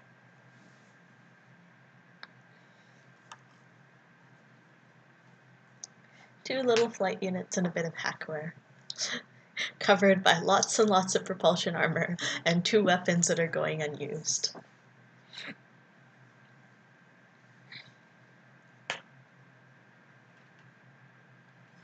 Desynim says in the Cogmind Discord, "Ag, I'm very stuck."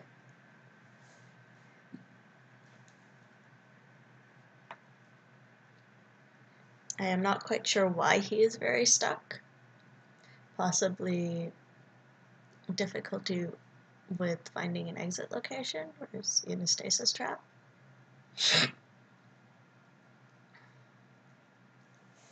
Oh, he's moving fine.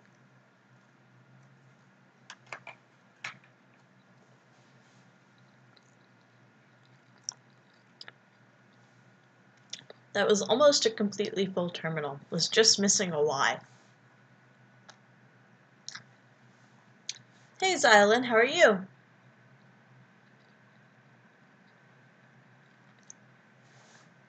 Welcome to the stream. This is our second race of the day.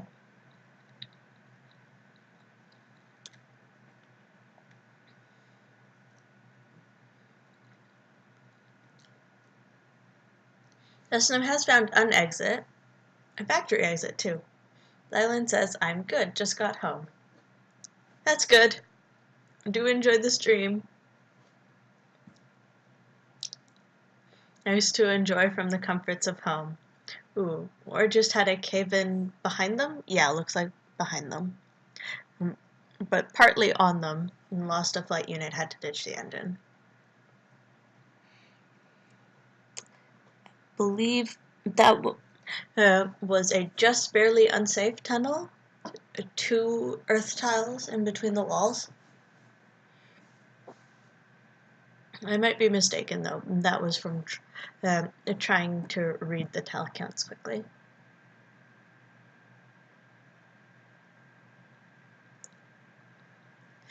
Digging in to use the machine instead of going around.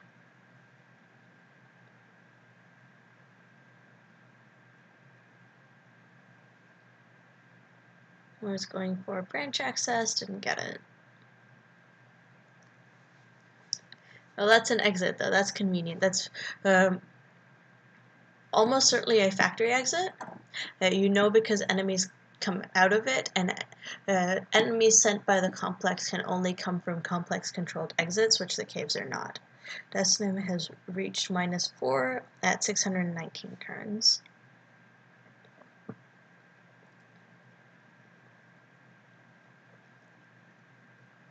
And has just lost flight again and is back to core hover.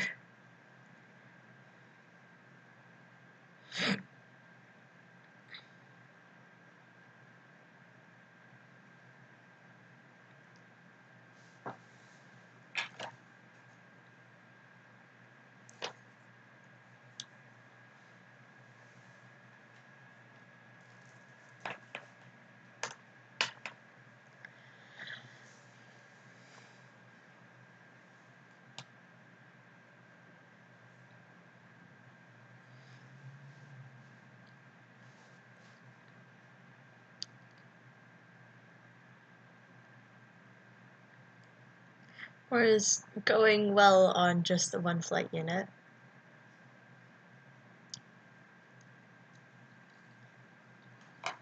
Would certainly like to find more.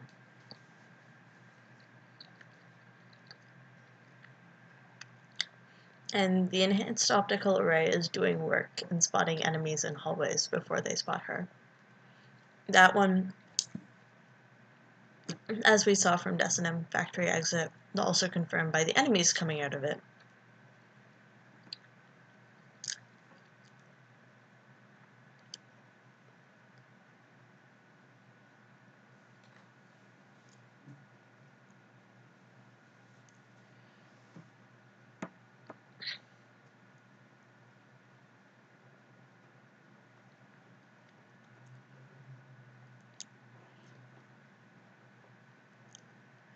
Desinum has a bunch of drones out, I believe as distractions. Like, technically they may explore, but they're not doing a very good job of it right now because they're bunched up quite heavily. Especially the three of them that are right beside each other.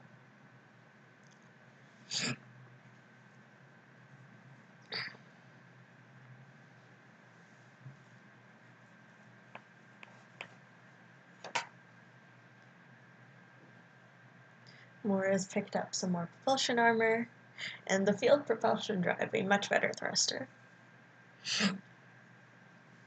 It's not particularly faster, but it has more support, more integrity, a little more energy, but it lets you carry around an engine. And even alone, because it's pretty much any single thruster you can power on core power if you're not doing anything else that has power upkeep. There are a few particularly zippy and energy draining ones that you can't, but all the basic ones you can. Like the non-prototypes, which the field propulsion drive is a non-prototype, so. And when she found an engine, you can see that she put on that and is now running both flight units to be faster. Silent says, oh wow, Desi got a guided launcher. Yeah, guided launchers are really nice.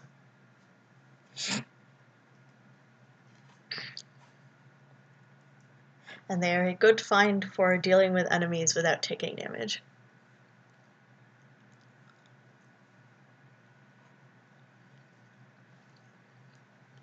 Boom! The complex was not happy with that.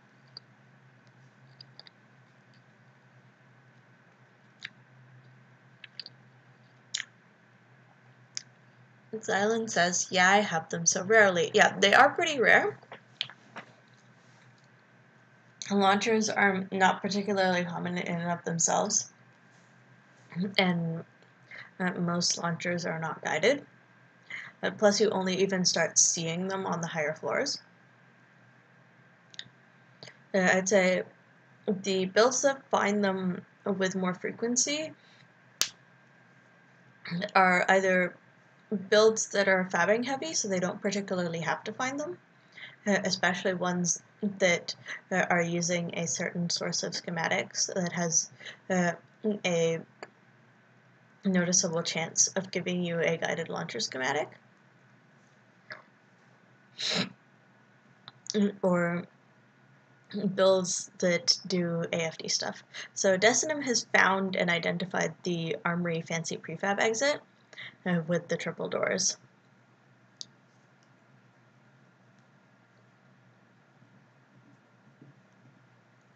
Silent says, although using 2 slot weapons is a bit annoying with swapping. It is. I will note that I know of at least one guided single slot launcher. Desinum seems to be going for armory. Yep, going for armory. Bug Sniper says, I've had the chance to pick up a smart bomb launcher, but storage is difficult on speedruns. Yeah, it is. You usually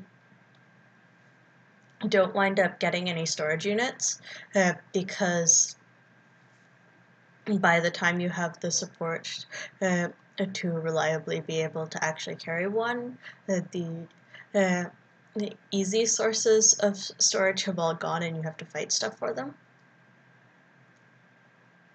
Or at least you mostly have to fight stuff for them because you're not particularly likely to find them just lying around on the ground, unlike materials with storage caches.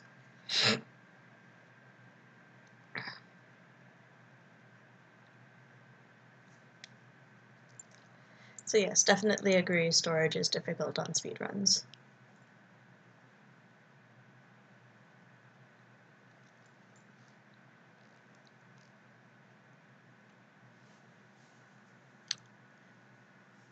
So the Armory does have a somewhat predictable exit layout.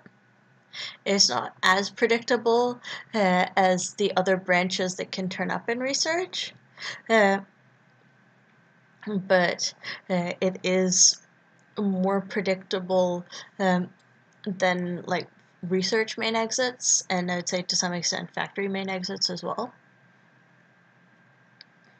So it's not necessarily horrid in factory if you think you can dash past all the enemies and not take too much damage.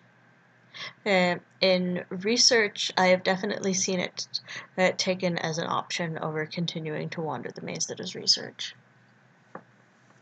Silence says, ouch, that behemoth hit. Killed 3 items at once. Yes, that was very painful.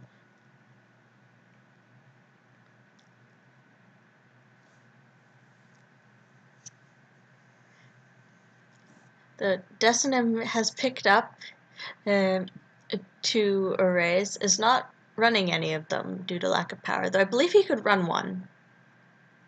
Yeah. So he is running 1, he's at a very tiny energy deficit. At least he has a spare 1 in storage for when those break, because he doesn't have a lot of coverage right now. His utilities are a deactivated sensor array, which is a relatively small part, and a bunch of processors. So his propulsion is all his coverage, other than the core. But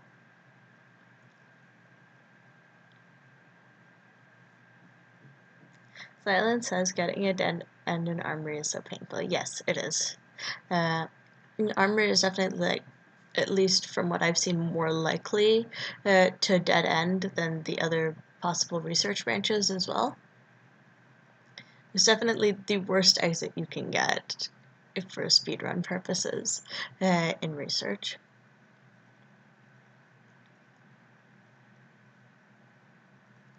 You would prefer anything else, assuming you know the branches. Okay, so the exit more could see the prefab for was extension. Decinim says in the Cogmind chat, I made a poor choice, presumably about going in Armory. Yeah, more as we see has instead taken the factory exit. No, extension is not particularly hard to dash through for speedrun purposes, but there's no real point in doing that when a known main exit is right there. More is now in research.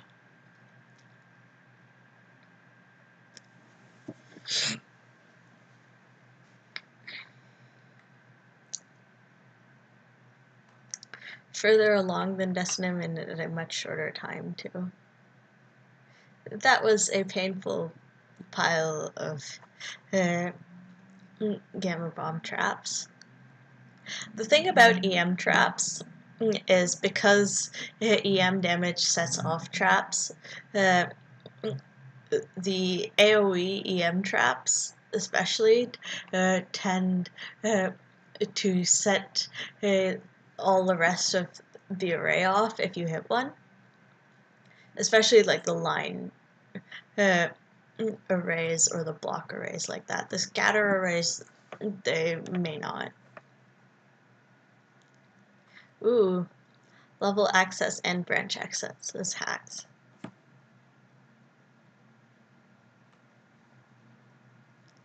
And got main access on the first go. That's really nice.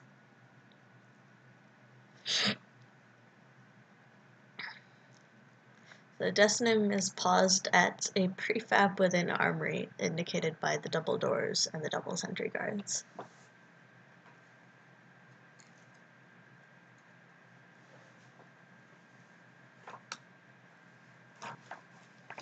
Even not having seen too much of that before, that's fairly obvious because it's different.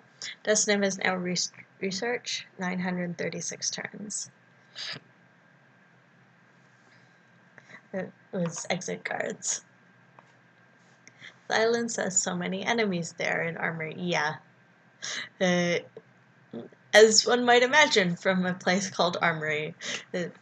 Lots of weapons and lots of guards for them.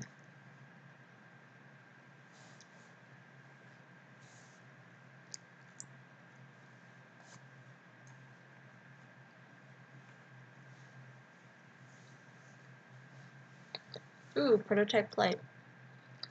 And some more propulsion armor. Oh, that might have been unknown, because it's diametric drive.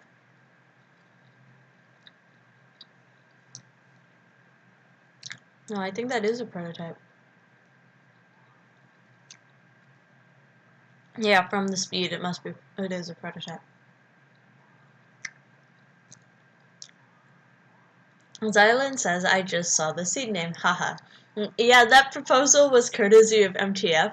Normally, Mouth picks the seeds from Cogmind's in-game seed generator, but and he did pick the seed for the first race of today, but he was not around to give a second one.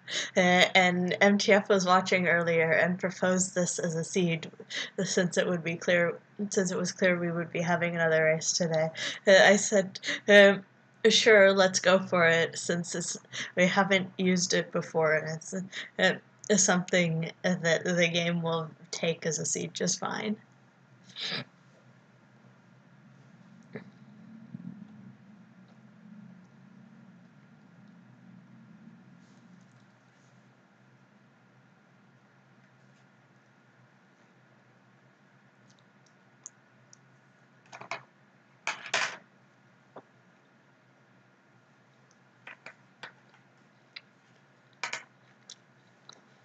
Or is running away from the behemoth, possibly to the terminal. Aww.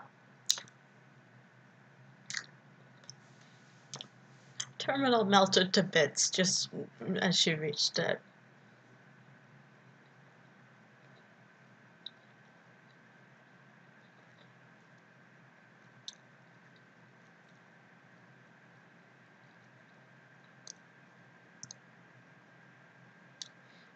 Silence says for heavy tread armor, this should be fine. Yeah, she should be pretty good for propulsion armor. The diametric drive is looking pretty poorly off with not much integrity left, but even if she winds up on just the 2 field propulsion drives, that's fine.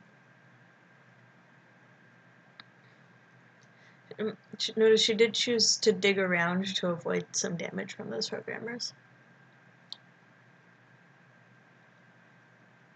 By not letting them see her.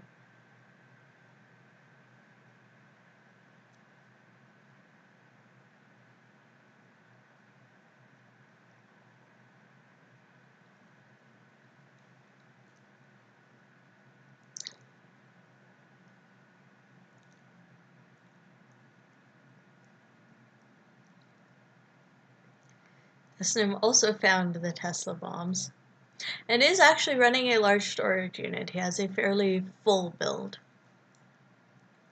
rather than a lot of empty slots. Since he has a lot less propulsion armor, but a whole bunch of flight, including an impulse thruster array to carry things. You can see Ore has a much less full build, in particular fewer utilities.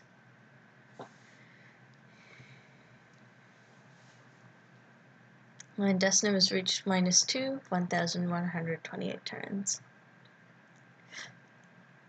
Xylan says, but only speed 31. Yeah, so Desnim, he has 4 separate pieces of flight propulsion, but they are all base 40 speed. So he's just getting the -9 time units per move for having 4 flight units.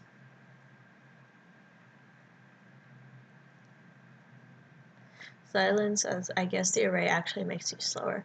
It's not, it strictly makes you slower. It counts as a single piece of flight propulsion rather than 2.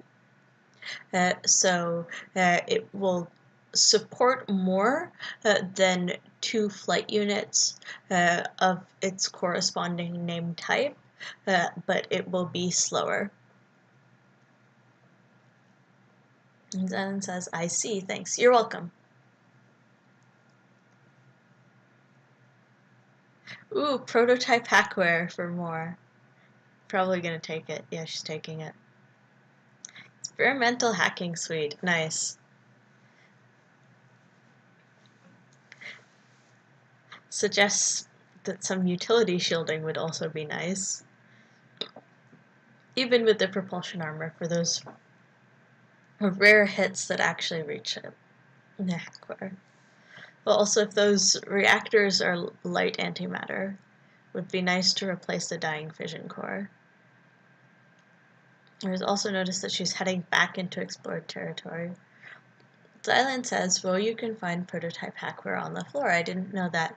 You can.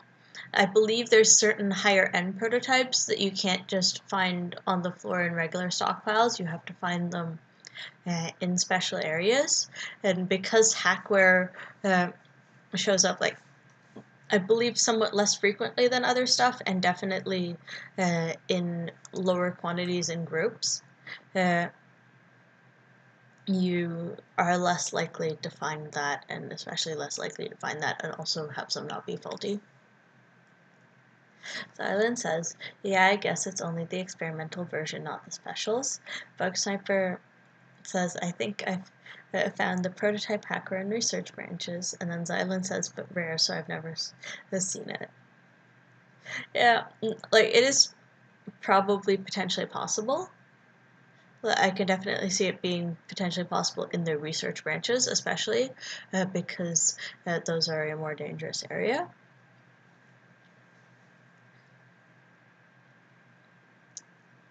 But yes, in any case, they would be rare. Dustinum is in access, has reached it at 1,191 turns, and is now flying for that last exit with 2 kinetic spears to potentially get through.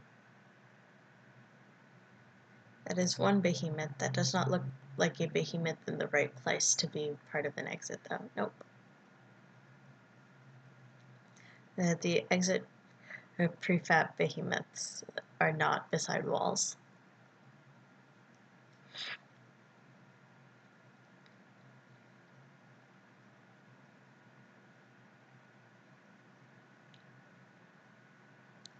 Ooh, like quantum reactor is nice.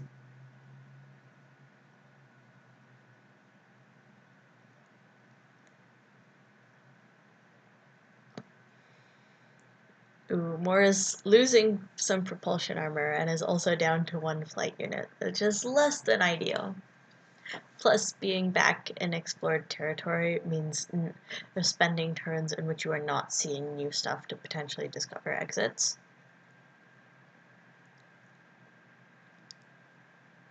And the tail is, of course, also unpleasant.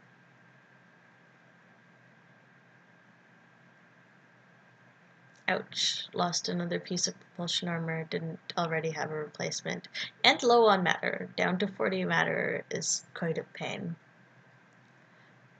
Because you have far fewer opportunities to get more matter when you're not fighting.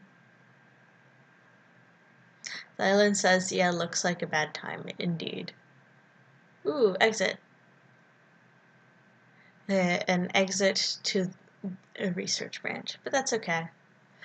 Both of them have the same general exit layout, and the cool field propulsion drive is a nice find. So it's not you have to know which one you're in to know where to go kind of thing, where you might waste a lot of time. And killed a neutral for matter. Only got like 2 matter though. This is definitely testing. I know it's testing because I recognize the fancy sealed door with the little curve in it. That is something you can sometimes see in testing. And yes, having connected to a terminal identifies that. She's used it to find the exit, and she's also digging around the back for this one's special goodies. An engineer has repaired the wall behind her, so... Yep, engineer is still there.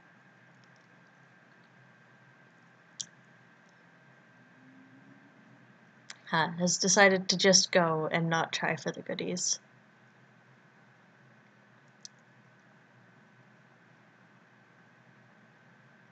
For those not aware, the goodies would have helped with some damage prevention. I will not say more than that. You did see her use the treads to quickly get out of the stasis trap, because with that, not only are the slower propulsions better at getting out, but if you have a bunch of extra support, that helps too. And with treads, because she's set up as like speedrun build, she had lots and lots of extra support. Xylan says, can't there be other testing stuff behind the door, or is the prefab unique? So, to my knowledge, there may well be other testing prefabs that have doors, but that particular style and setup of door combined with other stuff around is unique. If you want to know exactly what I believe was behind that one, I am happy to tell you in PMs after.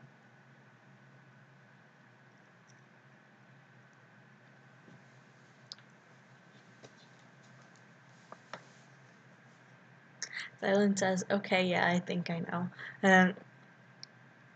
Yeah, there's a good chance you do know. If you are unsure and want to check, feel free to message me on Discord after.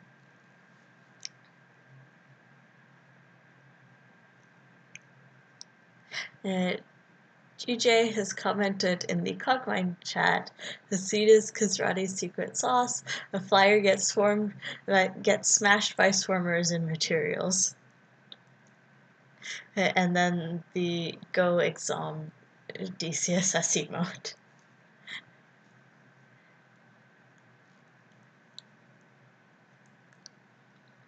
See, Moore is using the overload on the cooled field propulsion drive to get more speed, I believe, possibly also to carry the quantum reactor. And Xylan says, T is definitely one of my least explored branches. I always miss the entry. Yeah, it is easier to miss because it doesn't always give you a prefab to help you find out.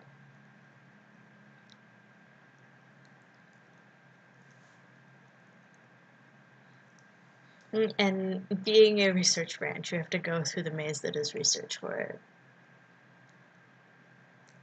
Ellen says Q is somehow easier to find. I would say Q is easier to find because I believe it always has a prefab. So not only is you more likely to see the prefab itself, but you, but the prefabs tend to warp the area around them to some degree, depending on their size and their strictness. So it's probably that. As for easier navigation with the ducts, yeah, I can definitely see that. Because Q gives you the ducts, so not only do they have to be placed, but they're generally pretty safe rooms. Bug Sniper says, yeah, Q is also easy to identify for that reason. Yep.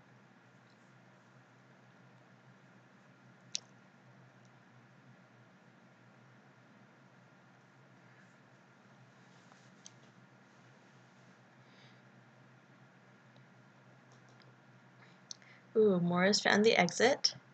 Just trying to open it. Nope, didn't get the terminal open. Does have an enhanced Nova cannon to shoot around, though.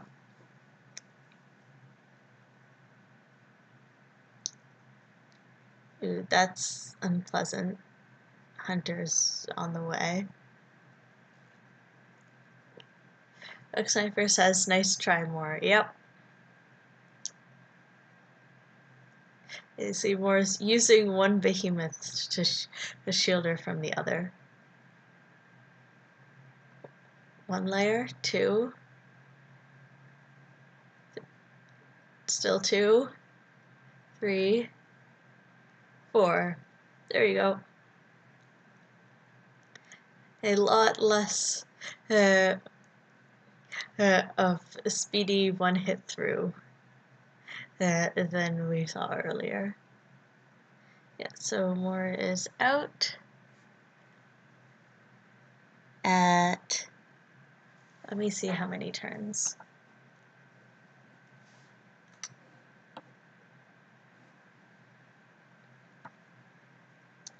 (1,531 turns.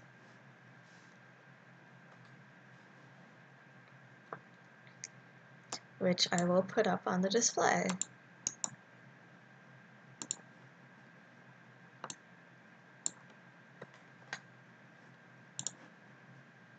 There we go.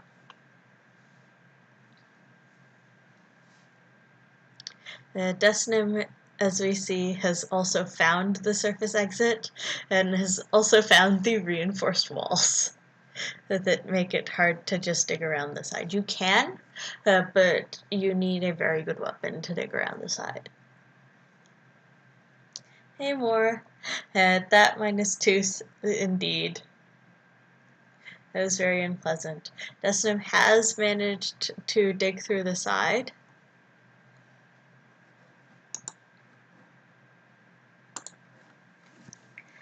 And is out at 1,496 turns. So just a bit faster than Moore. Moore also says that -2 was definitely slathered in Kazrati's secret sauce. Well, we'll see his comments on it probably when he's awake again.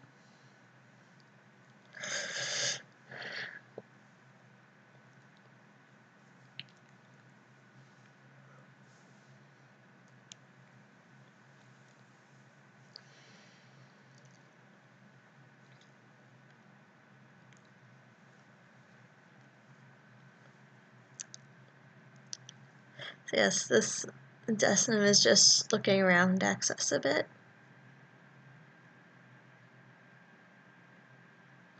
Yeah, you can't really lose at this point, though the connection is being a bit annoying.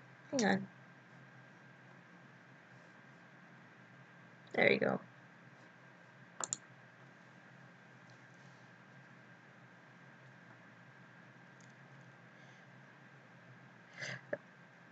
Nora said, just occurred to me when I went into the research branch that you can actually tell a Q from T on entry despite similar appearance because of the temperature. Indeed, you can.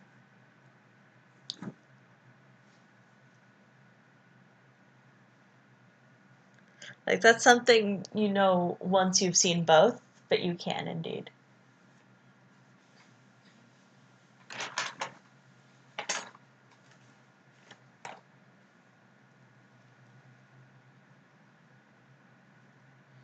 Desinem appears to have not...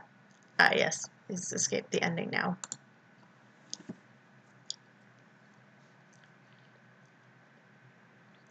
There we go.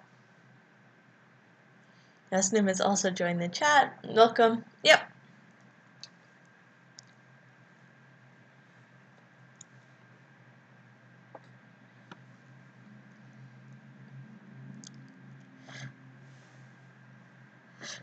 Roy says, damn, that was close, Desi. Did you get smashed up in -2 as well?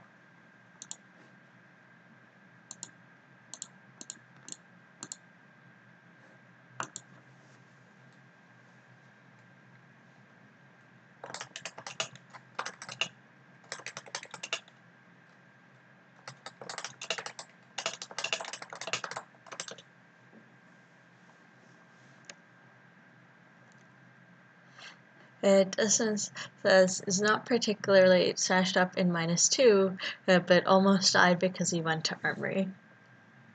Yep.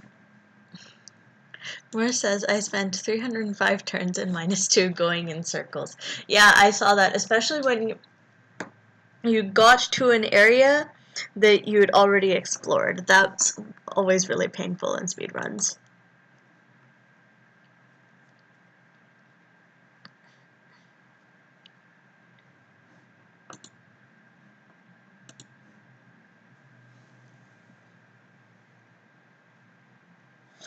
Silence says, the speed difference on -2 was quite a bit. I think Desi had 5 to 6 thrusters and Moore had only 2 to 3.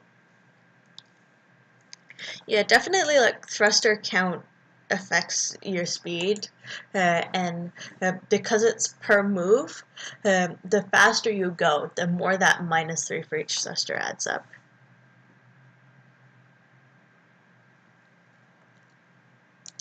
Morris says, yeah, I'm always low on thrusters and speedruns. Not sure how Valguris and Desi get so many thrusters. Justin says, yeah, I admittedly waste a lot of time getting a better build. Yeah, I think there is somewhat a difference in playstyle in speedruns, where some players play more a dash through quickly, getting large time advantages, especially in the earlier floors and in factory, not worrying too much about exploring or hunting haulers or so forth to pick up better items, where other players focus more on getting better items, which makes them slower initially, but more likely to have a good time and stay fast through the late game. Nessim says, like, my build at the end was like a decent one for a regular run even, except no hackware. Yeah, as I was saying, it was a pretty, like, full build. You were using most of your slots and so forth. It was not, like, a well put together, sort of planned out you're going slowly build, but definitely, like, functional W0 build.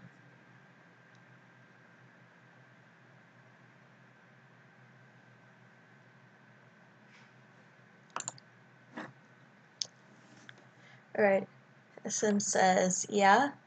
So conversation seems to have tapered off,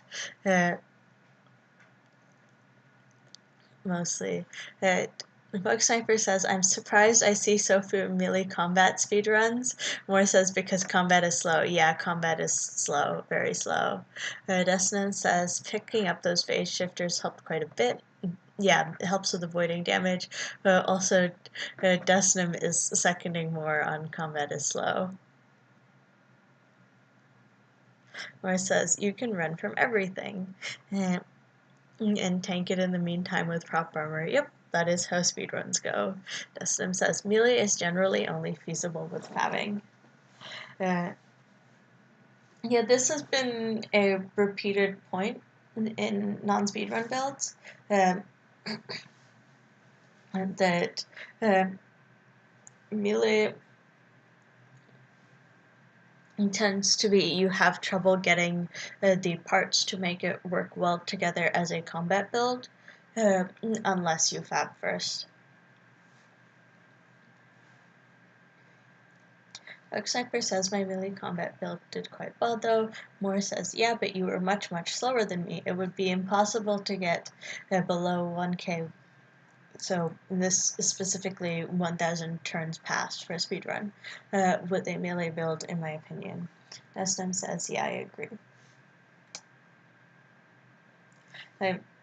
Definitely, like, you can get sub 1k carrying a melee weapon around for the vast majority of the run and using it to break walls where expedient, but melee as an actual combat thing is much, much slower because you're using it to actually fight rather than to just break walls as needed.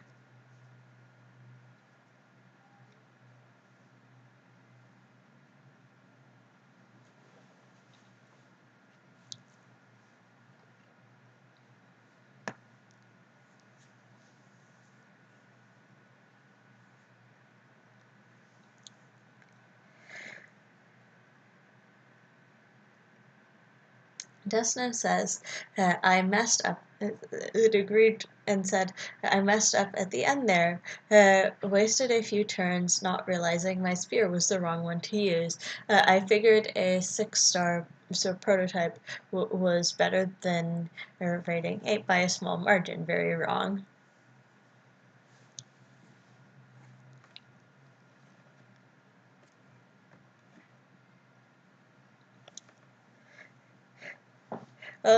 You still beat more by a small margin. But yeah, the damage difference can be really big. Moore says, okie doke, taking my stream down. That's probably it for me for speedruns. Yeah, definitely. These have been 2 fairly long races as well. So yeah, definitely not more than 2 in a day. We've had people be pretty tired after 2. Destin says, had I not stopped to pick up the enhanced force lance, I might have had a problem. Yeah.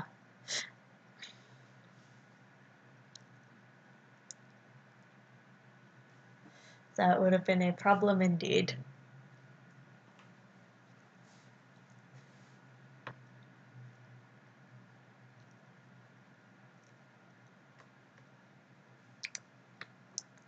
Alright. Destin said, oh, I didn't realize I won. Yeah, you won, just barely.